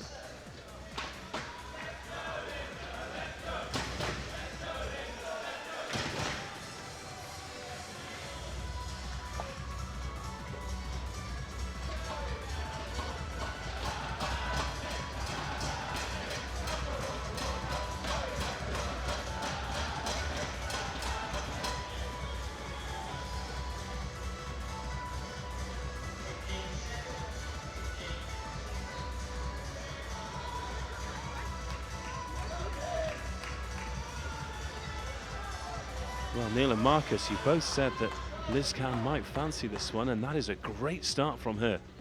Yeah, like you said, I think she will want to get this over as quickly as possible. I think the longer the game goes on, I think Linda will become the favourite. But it is a fantastic start from Liz.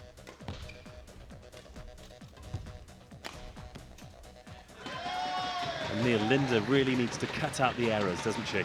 Yeah, I think, she started off the game really positive and, was sticking the shuttle on the floor and putting Liz under a bit of pressure. As Liz got herself into the game, it's a bit like with Alex and Henry. If Liz can play some sort of longer rallies and force some errors from Linda, then she wins more than she loses. But well,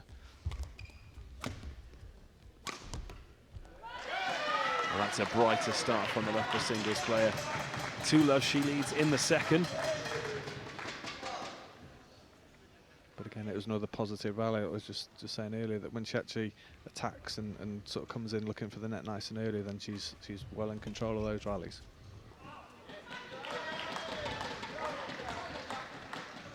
Wide that time from Liz Khan, so 3-love here. Linda Zachary leads.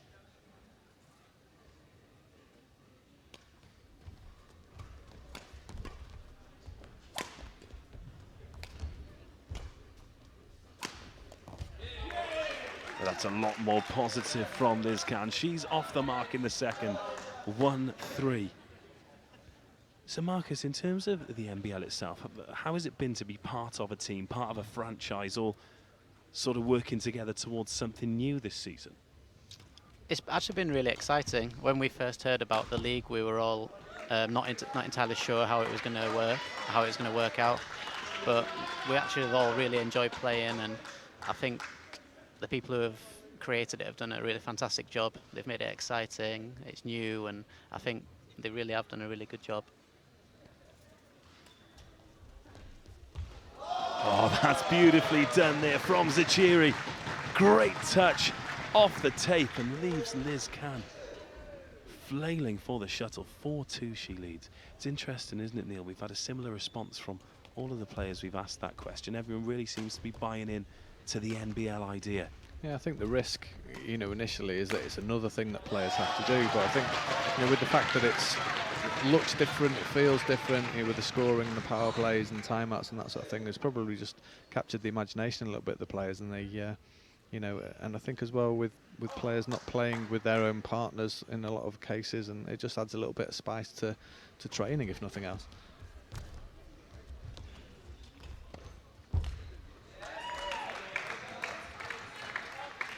Well, that's a sharper start to the set from Linda Zachiri, but Liz Can strikes back. 3-5 she trails. Remember, you can get in touch with us on Twitter at NBL_official. As Zachiri finds the net. 4-5 using the hashtag GameChanger. If you do tweet us at NBL_official. Liz Can serving. She trails 4-5 in the second.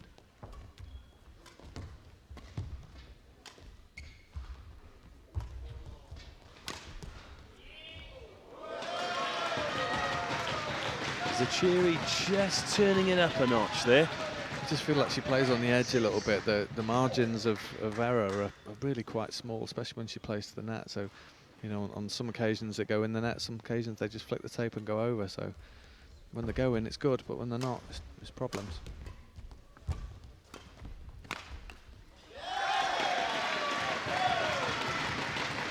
Zachiri continues to turn the screw. Introduced some real power in the last couple of points. She leads 7-4 in the second.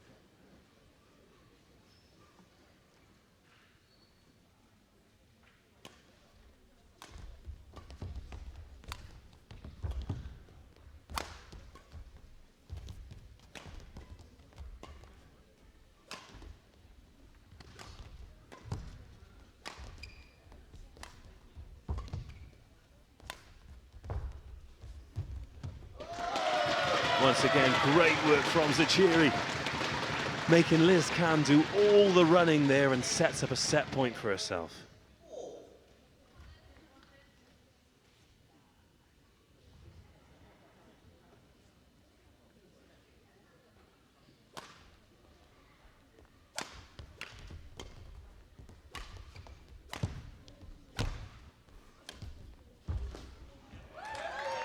That's a nice touch from Liz Can, showing she's still got the shots. Drops it a bit short as Zachiri couldn't quite get there. 5-8, still set point.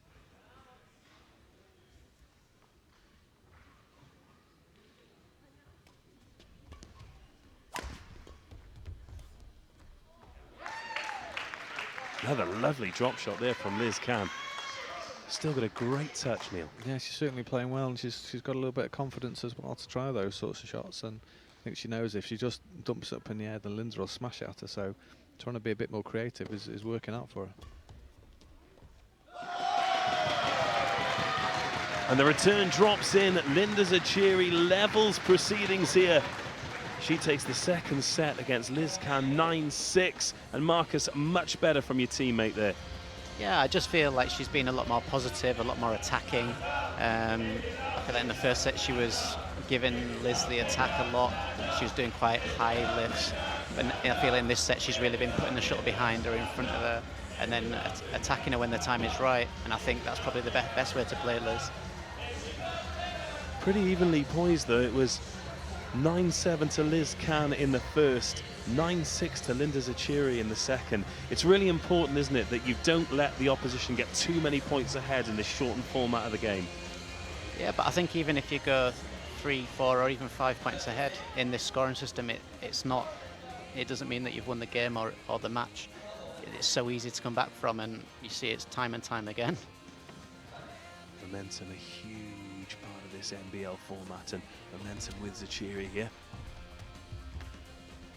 The beginning of the third, that's a really positive start from Liz Can. Showing that she's not afraid to unleash the power. She takes the first point of the third. She'll serve to Linda Zachiri.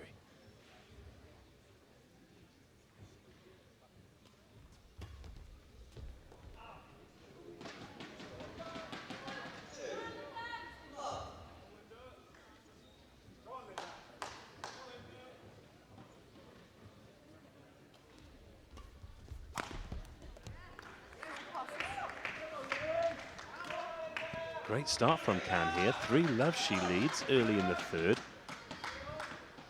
It's exactly what Marcus said about the fact that Linda was a lot more positive in the second set, was as Liz has actually turned tables and has been really positive in this one. But that's a misjudgment from Cam there. Thought it was dropping out. It's dropped just in, so Zachary off the mark. 1-3.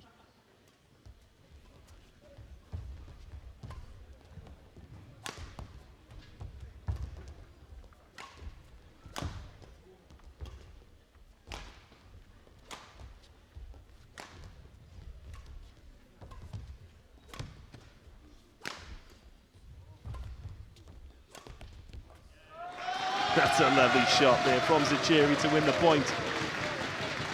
Shape for the big cross-court smash and cut across it beautifully. It was almost Henry-like, wasn't it, that shot then? Certainly was. Well disguised from Zachary. 2-3. One of the shots of the night to win the point there.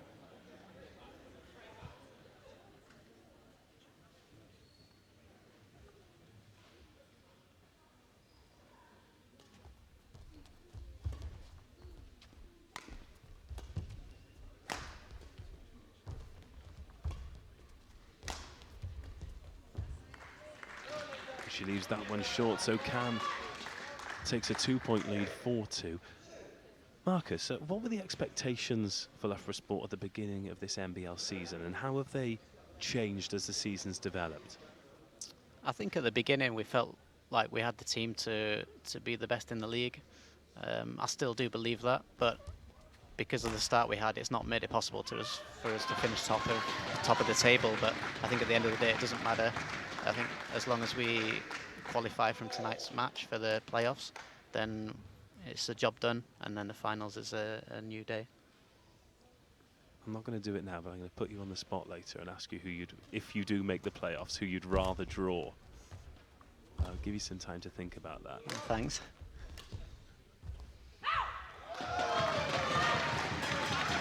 Short from Can, so Zachary levels it up at 4-all.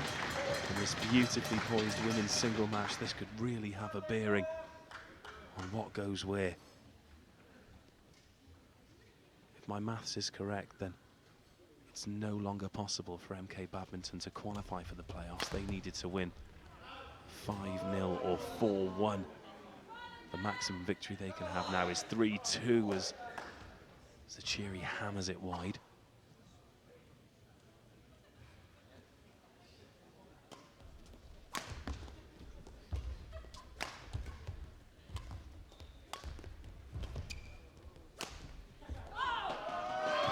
Again, great play there from Zachary, mixing up the angles, changing the pace of the shuttle and level things up at 5-all.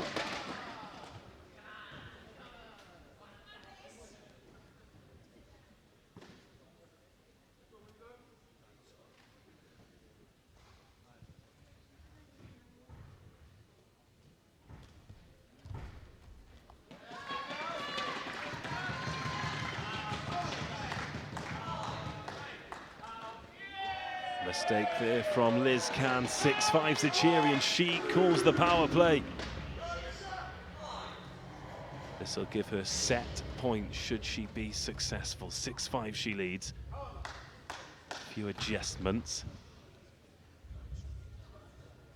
And she is bracing herself for the pink shuttle.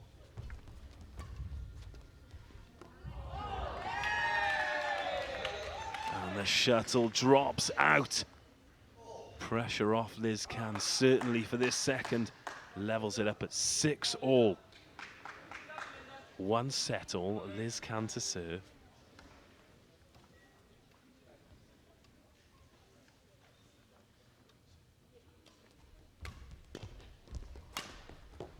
And that's great power there from the Loughborough player. The left-hander unleashes cross-court to take the lead, 7-6. It was that positive play again, hitting a really good angle, and sort of good winner. Perhaps a bit of frustration in that one after messing up the power play too.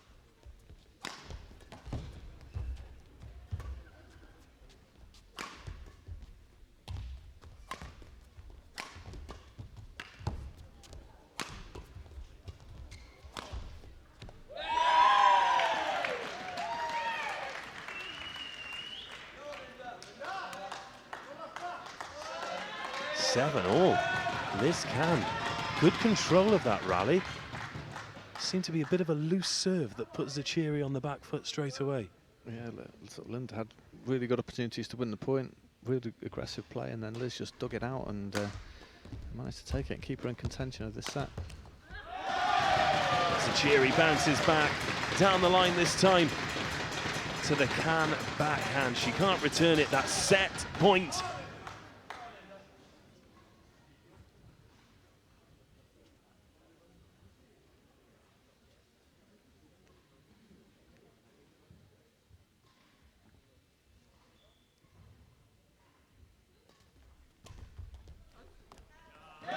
And wide from Can, Zachary takes the third, 9-7. She's battled from one set down to lead 2-1. But there's still plenty of life left in this fixture, I feel.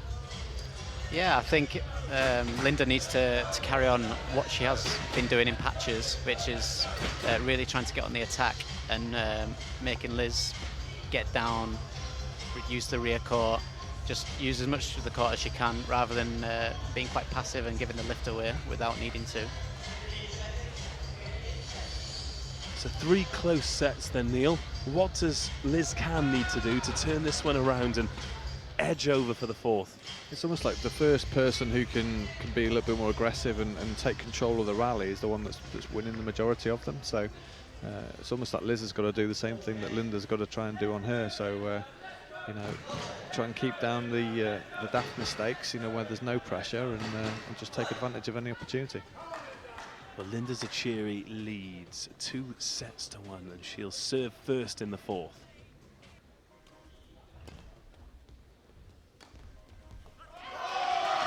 And that's a great start. Lovely drop shot. Liz Can caught flat-footed, and Zachary strikes first.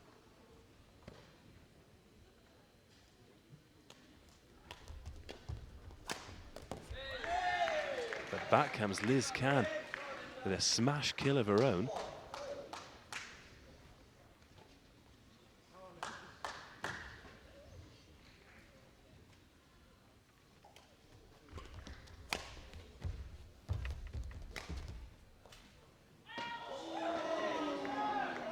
Big call again from the line judge. The Loughborough fans didn't like it. That's 2-1 Liz Can.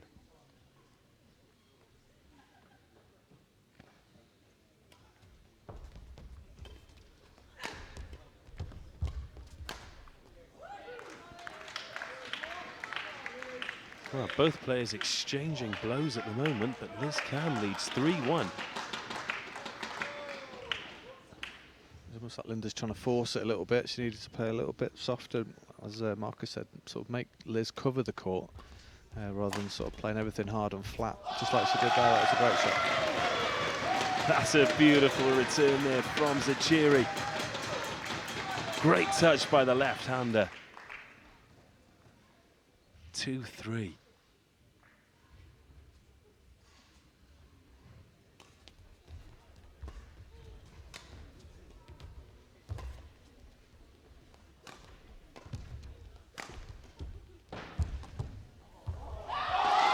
Again, magnificent stuff from Linda Zachary. Liz Can was making her cover the whole court. That's a lovely drop shot. At full stretch, and she levels things up 3-all.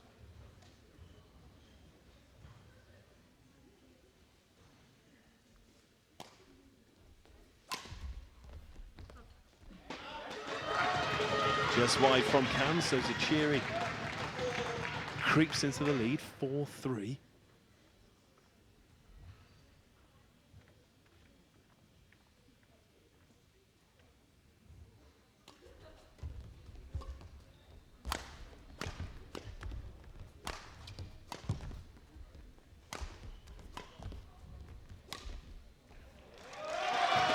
Sudden, Linda Zachary really turning it on here, guys. Some great shots coming out in the 4th set.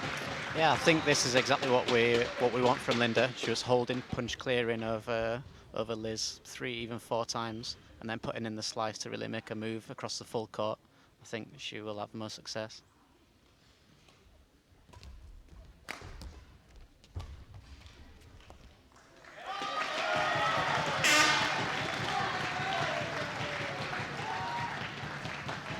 rather loud hooter lets us know that the timeout's been called by Milton Keynes. All of a sudden, Linda Zachiri's got some momentum here, so maybe the MK coach just wanted to take the sting out of that attack.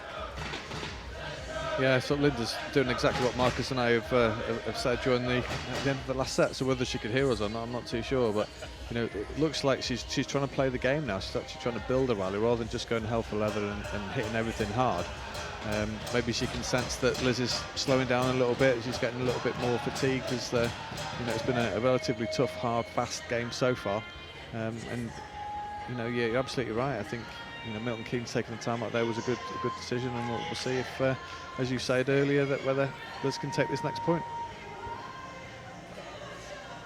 Well, you feel as though if she doesn't, it is a long way back for Liz Can. She's 6-3 down, 2 sets to 1 down. Linda Zachiri serving.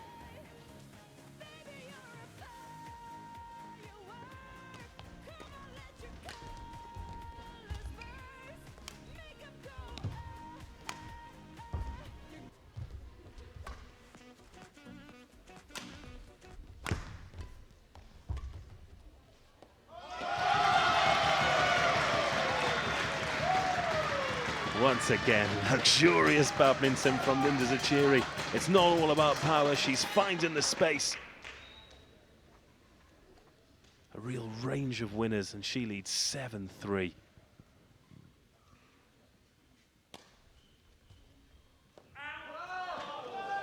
But a mistake from the serve opens the door for Liz Can. 4-7, the MK player to serve.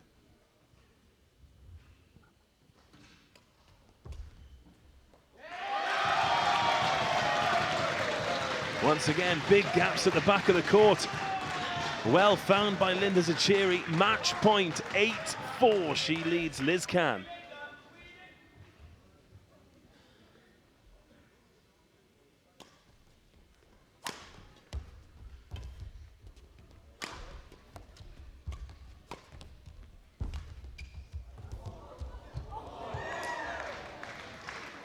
Liz Can showing she's got a few nice touches of her own. Lovely drop shot there. Just enough on it to clear the net. Still match point.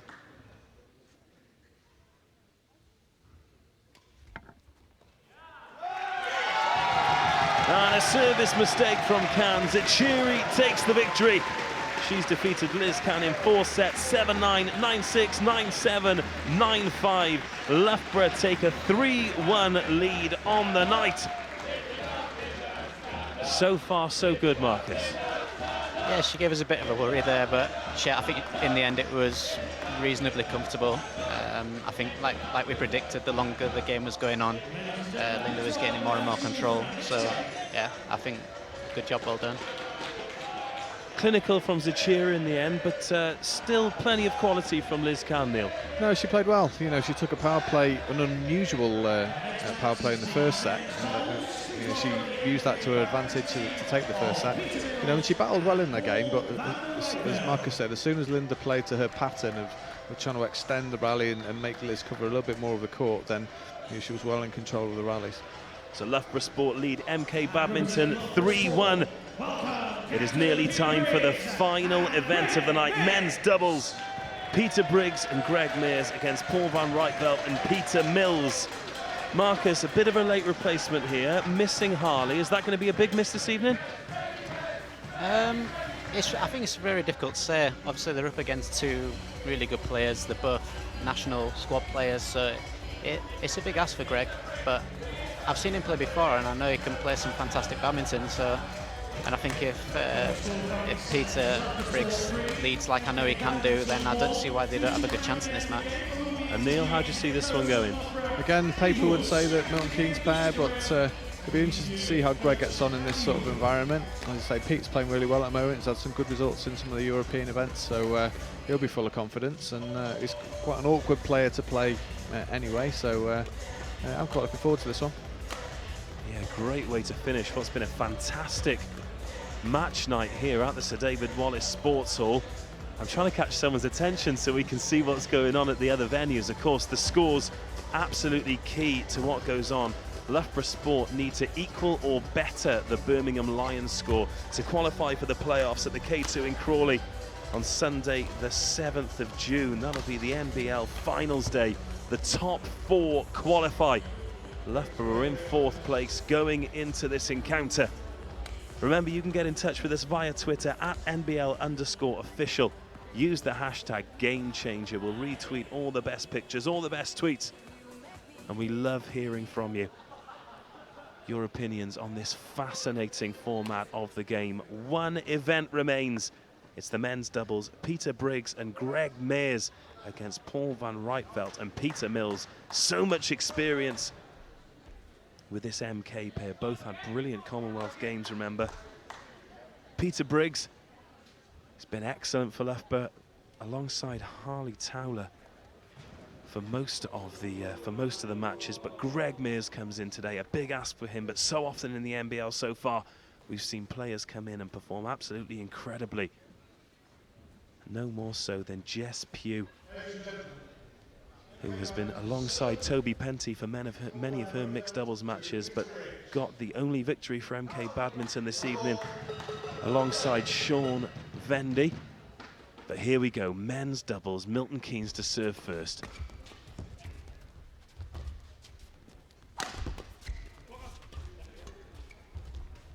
And Loughborough strike first. Peter Mills into the net.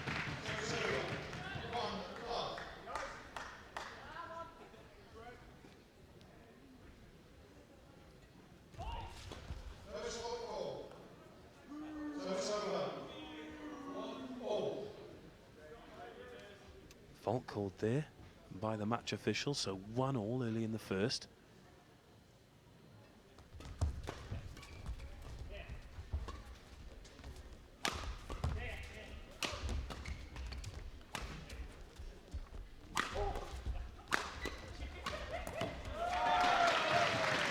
Great power work there from Loughborough.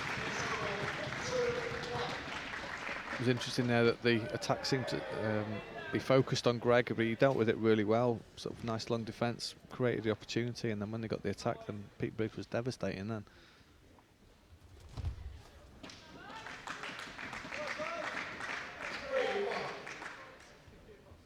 Van Rietveld into the net, so a 2-point advantage here for Loughborough, 3-1.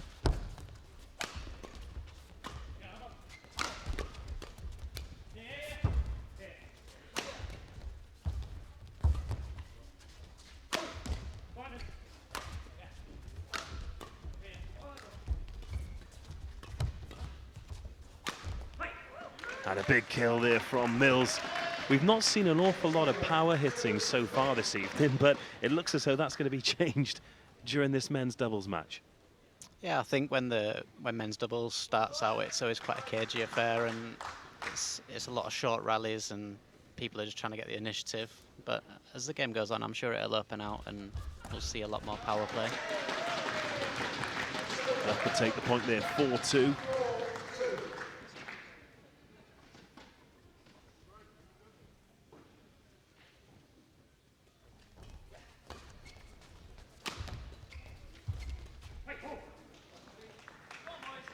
This time it's MK that forced the error. Briggs into the net, 3-4.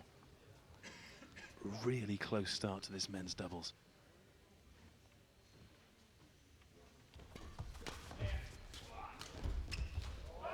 Oh, it's a glorious drop shot though. Greg Mears gets in on the action. The left-hander disguises it beautifully, and that's a lovely touch. Yeah, it's a great shot. It's good to see doubles players that don't just hit everything really hard, so a little bit of variation from the back of the court these days is absolutely essential. This is where Briggs can just completely dominate the game. He can be so awkward around the first 3 shots, and at the moment he's demonstrating it very well. Certainly is. Great serve there too. With Van Rietveld into the net post, 7-3. Great start here for Loughborough Sport.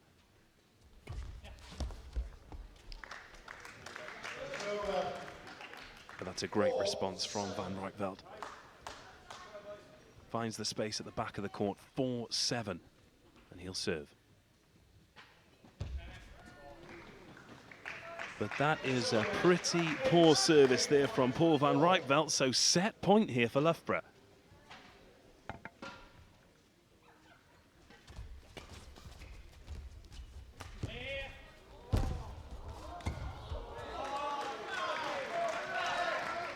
A lot to do there for Greg Mears. I think he was going off to catch his taxi then. He was all the way over into the backhand corner, and Pete hit it across the other side. A lot of ground for him to cover. Couldn't quite get there. Still set point to Loughborough.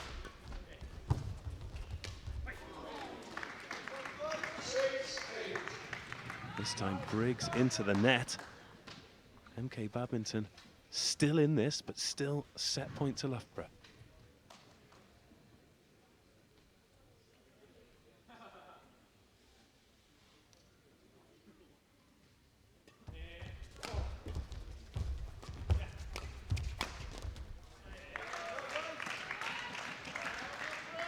Ruytveld starting to impose himself here. 7-8 now.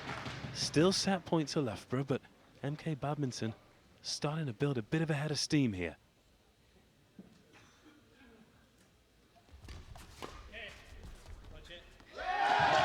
Well watched out there by Greg Mears. And Loughborough Sport take the first 9-7. Great start for your team, Marcus. Yeah, I'm really impressed with how Greg's come out, and it looks completely comfortable out here. It's his first, actually it's his first doubles match. He did play against Nottingham, but it's his first doubles match. And with how much pressure they put on him, I think he's dealt with it really well. So yeah, hopefully he can carry it on. A few too many mistakes there for the MK pin, Neil. They're going to have to cut out those errors. Yeah, I think it was just a bit. They were trying to be a bit quick and trying to win the points too early, and at the start of the game they came into it a little bit in the second half of that set, and you know, when the rallies were a little bit more extended and they were a little bit more patient, but then taking opportunities when they came rather than trying to force it too much. So it'd be important for them to start this second set as they finish the first. Loughborough lead 1-0. Briggs serves first in the second. And the service is over as soon as it's begun. Milton Keynes Badminton strike first. They lead 1-0.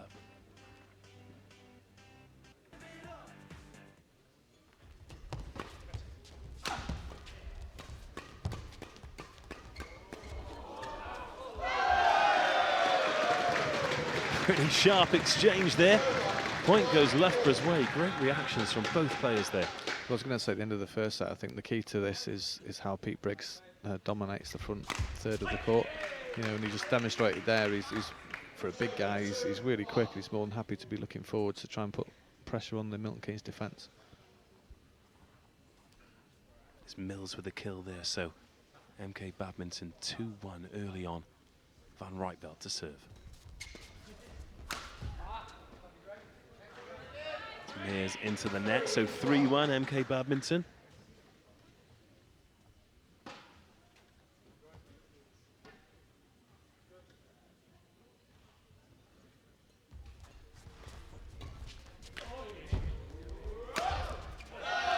That's a great finish that time from Briggs.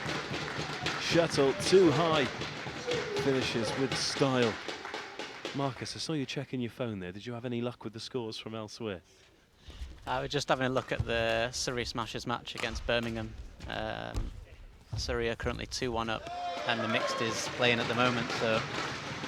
Well, that bodes well for you guys, doesn't it? Yeah, we're hoping so, but by the looks of it, it seems the mixed are not having it all their own way, so...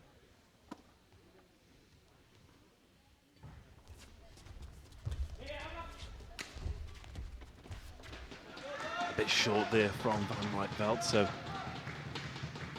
Loughborough sneak into the lead, 4-3. Remember, all 6 teams going into today could still qualify for the playoffs.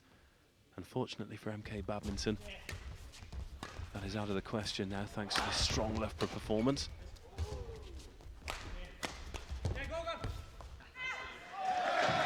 Again, that's well watched by Mears, so a 2-point advantage, 5-3. So Loughborough Sport, they won the first set 9-7.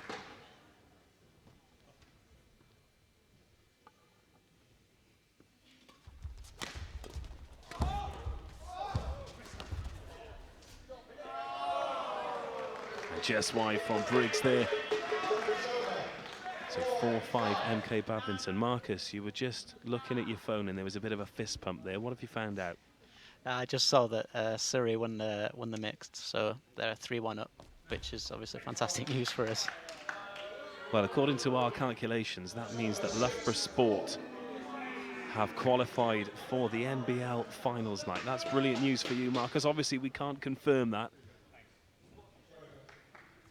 But surely that would be a great achievement in the first season for Loughborough Sport to qualify for Sunday the 7th of June, the NBL finals at the K2 in Crawley. Yeah, it's fantastic.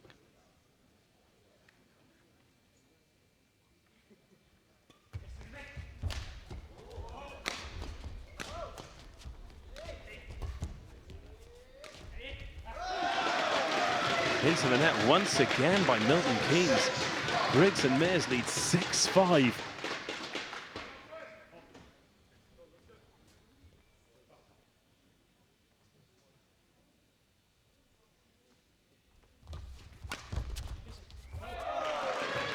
Once again, great pressure from Loughborough Sport here. Well, Pete Briggs is really sort of living up to his billing at the moment. He's one of the form players in the England squad, and he's demonstrating that level of performance out here tonight as well.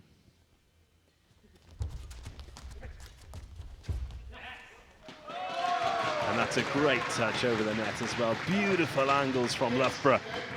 8-5, game point.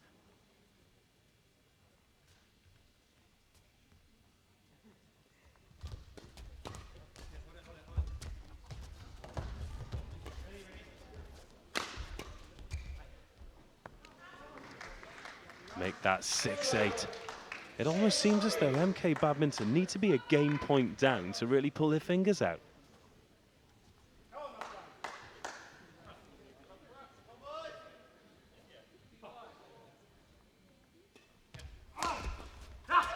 And into the net from Van Ruytveld. Loughborough take a 2-0 lead. 9-7 in the first, 9-6 in the second. Marcus Ellis, a really strong performance from the home pair. Yeah, again, I'm just so impressed with Greg. He's just filling in nicely around Briggs, and Briggs is actually performing very, very well. He's really stepping up, knowing that he's the lead in the partnership, and yeah, I'm really impressed with how he's playing. Well, I just think coming into the game, the Milton Keynes guys probably would have expected a tough game, but I think they fancied that they would have won in relatively comfortably. But as Marcus said, Pete Briggs has just taken the game away from them, and it is really supporting Greg, and Greg supporting him to a good level performance. That's a great start to the third as well. Lovely touch from Pete Briggs. For such a tall, big athlete, he's very nimble.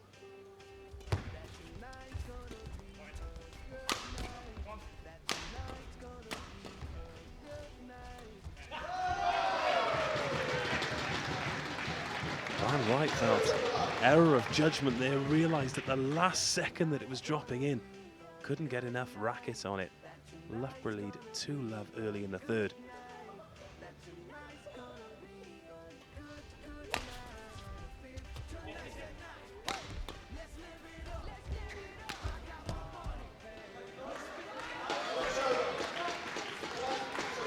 Another kill from Mills there. Pretty straightforward, but he goes for the power play, trying to inject some life into this Milton Keynes performance, because they certainly need something special at the moment, don't they, Marcus? They're not in this match. No, they look actually very deflated, or I don't know exactly what's going on, but they almost look like they've given up on this game almost.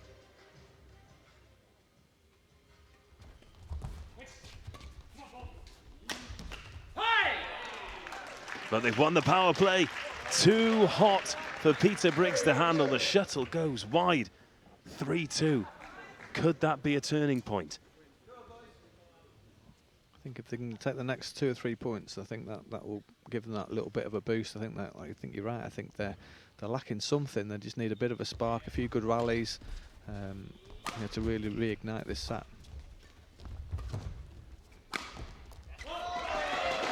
That's a great cross-court smash there. Peter Briggs using the angles. 3-all. It's almost like Pete Briggs can do what he wants at the moment. He can stick the shuttle on the floor from anywhere. Sometimes he is like that. I mean, in training, sometimes he's so frustrating because sometimes he does some absolute brilliance, and then sometimes he can make some really easy errors. But so far tonight, he's been absolutely brilliant. Well, he finds the net there, so MK sneak back into the lead, 4-3. Van Rietveld serving.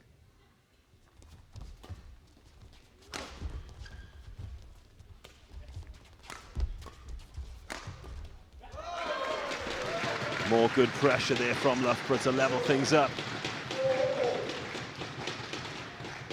Seems as though they're targeting Paul Van Rietveld at the moment. He's seeing a lot of the shuttle. Yeah, I think for sure Pete is the lead in their partnership as well, so maybe they're thinking that they can get at Paul, but I think just at the moment, all around, they're just dominating.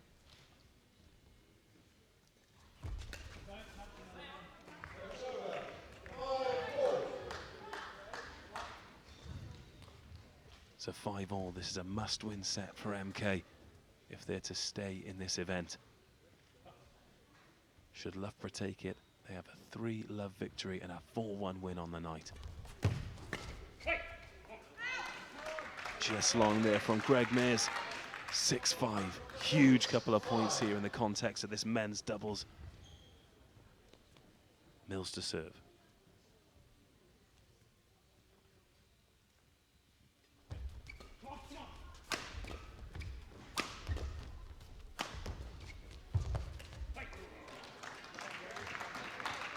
(7-5) handy lead here for MK. Just a couple of points required now to take the third and keep them in this match.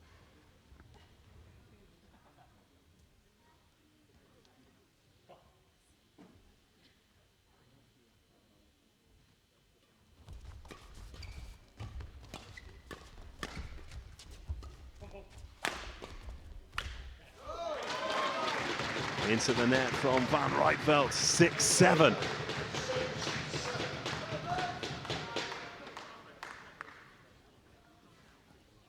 I think Paul is a little bit like Briggs. His game style is very much all out, and every shot is always all in. So on the days where it works, it can be really, really tough to play. But today it does look like he's struggling a little bit. Well, the behind-the-back return doesn't come off this, so it's set point here for MK Badminton to get one back. A few court adjustments there from Greg Mears. Van Rietveld serves. That's a great return. Straight at Mills, bodyline tactics. He was frustrated there because he thought it might have been going long. But 7-8, still set point. Briggs to serve.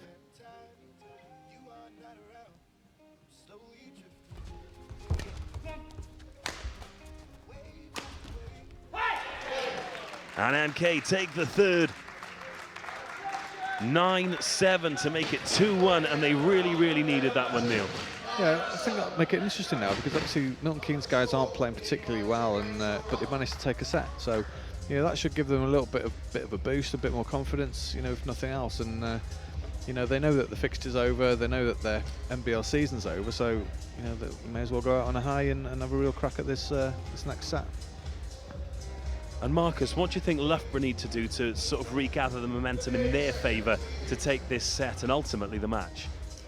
I think in the set just gone, I think Peter Mills has really stepped up and really tried to take charge of the game, and to an extent I think it's worked, and you can see now he's getting more and more pumped up. So I think they're going to really have to try and get the shuttle away from him, especially on the first 3 shots. So Mills serves early in the 4th.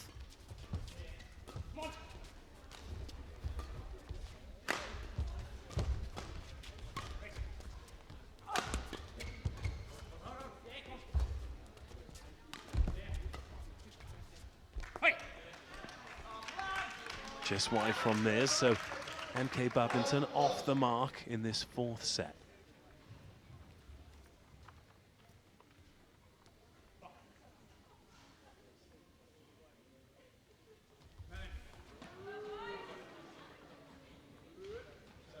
Mistake from the serve by Peter Mills, so 1-all here. Greg Mears to serve.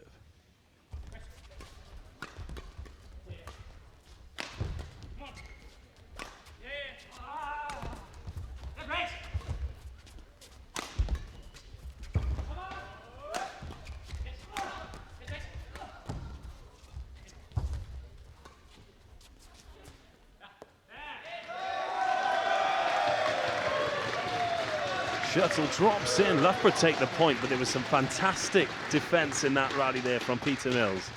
I think it's the first proper rally, I think, that we've had. You know, we're expecting a lot more rallies like that, you know, where it would be, you know, one side would be attacking and then be a counter-attack and then the other one, and some real positive play. Just let's see a few more of them. Rare mistake there from Briggs. He was in full control, had the chance to hit the winner, but it was just wide. So 2-all here. Van Ruytveld to serve.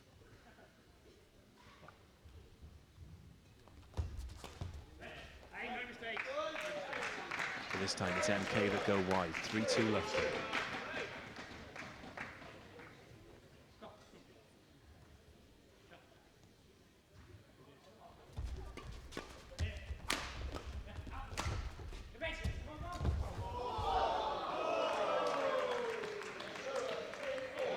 Greg Mears hits the deck. Couldn't keep the shuttle in either, so 3-all.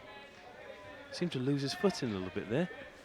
Well, I think Pete's been dominating that so much, then I think he was expecting him to jump across and take that, and then when he didn't, I think the only thing he could try and do was have a bit of a dive at it, so didn't quite pull it off, but it was worth a go.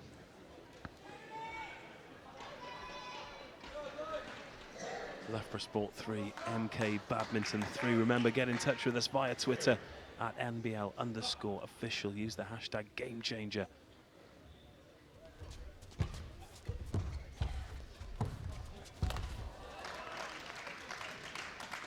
Bit of a different approach to MK Badminton, but still the outcome they wanted. Great work around the net from Mills. 4-3 they lead.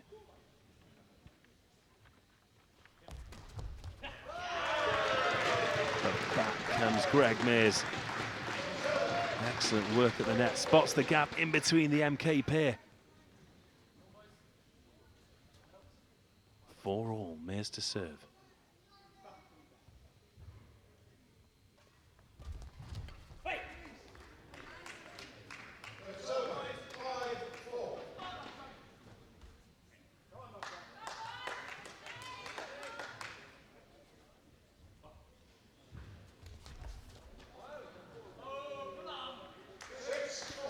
Couple of uncharacteristic mistakes from Briggs in this set. He's gifted MK 3 points. Yeah, some nice tight serving from Paul, but you're right though. You know, those were going in the first couple of sets, so he needs to try and get it back again for us to take this set.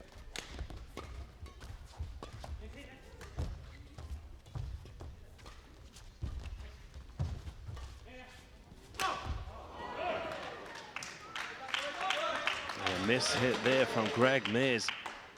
Frustration as well as he changes his racket. 7-4 now to MK as the hooter goes. Timeout called. Marcus, what do you think the coach will be saying to his charges now during this timeout?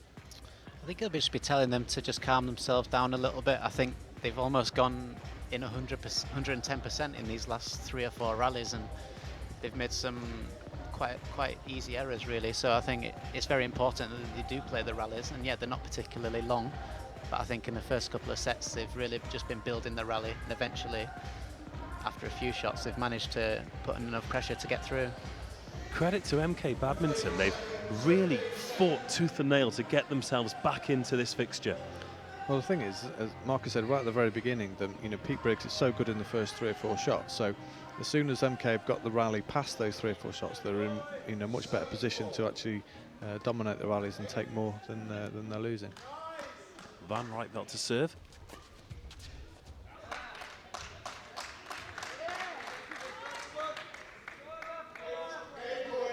Game point here to make it 2-all. This would be some comeback from the MK pair. That's a big finish there from Mears.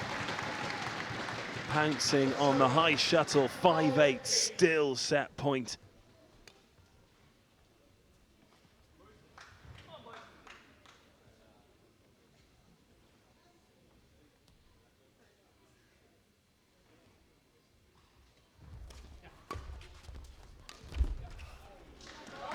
Into the net from Mills. Still set point, but the last couple of points have gone to Loughborough Sport. Briggs serving. But Mears finds the net, so MK level things up. 9-6, they take the fourth. They were 2 down, remember, they've won the last 2 sets consecutively, so we go to a 5-point breaker. Now, Marcus, you've been involved with one of these this evening.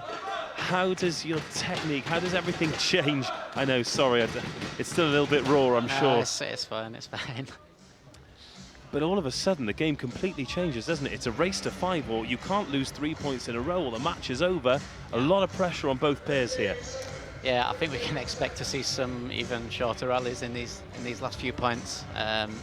It's an absolute lottery ticket now to whoever's going to win. It's really hard to call. Well, the momentum is certainly with the MK pair. Mills to serve, race to 5. Here we go.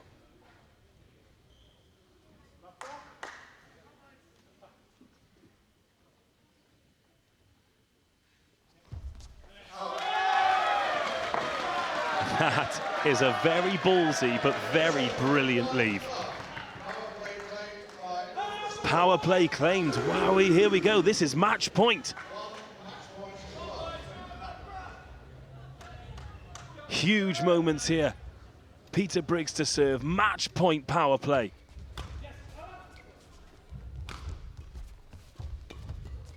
But that's killed by Van Rietveld. 1-1. Well, that's twice the momentum's changed already in this breaker. Penny for the thoughts of the players. Van Rietveld to serve, 1-1.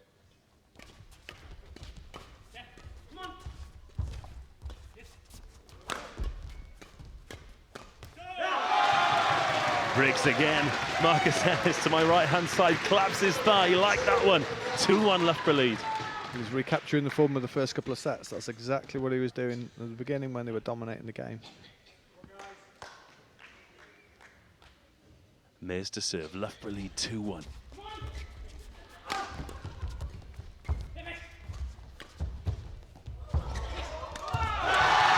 Great work from Mills, but Briggs finishes the job. So difficult to get past at the net with those long limbs. Again, match point Loughborough Sport.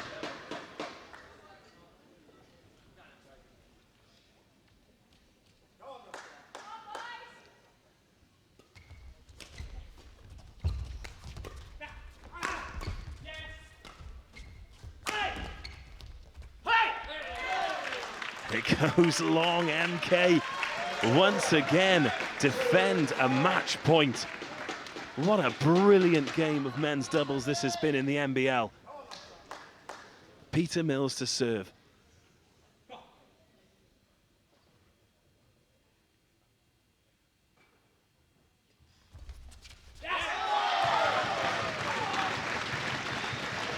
I think that serve had barely gone over the net by the time Pete Briggs had got to it, and he hit the shuttle so close to the tape, and it's amazing the number of net cords you get when you can hit the shuttle there.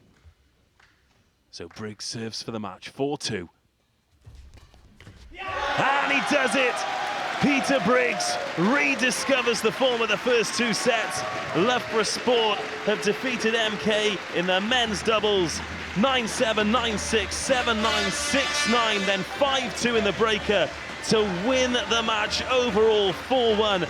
Marcus Ellis, a brilliant night for Loughborough Sport and surely enough to get you to the playoffs. Yeah, everyone's actually played really, really well tonight, and I'm really, really happy for Greg and for Linda. They've really stepped up to the plate tonight. So yeah, I'm really thrilled for the team. Obviously, I'm really gutted that we couldn't make it the 5, but 4-1, we will certainly take that. Well, you'll have your chance in the playoffs. Thank you very much for your time. We'll let you join the celebrations. Neil, another brilliant night of NBL badminton, and Loughborough seem to have discovered great form at just the right time. Yeah, just the right time. We said it when we were in Birmingham in the last match night.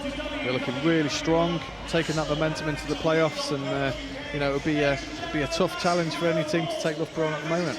Well, Loughborough have made it to the playoffs, or at least we're 99% certain that they have. They defeated MK Badminton 4-1 here at the Sir David Wallace Sports Hall, where history begins. They'll be at Crawley on Sunday, the 7th of June. We will too, and we hope that you will join us. Until then, goodbye.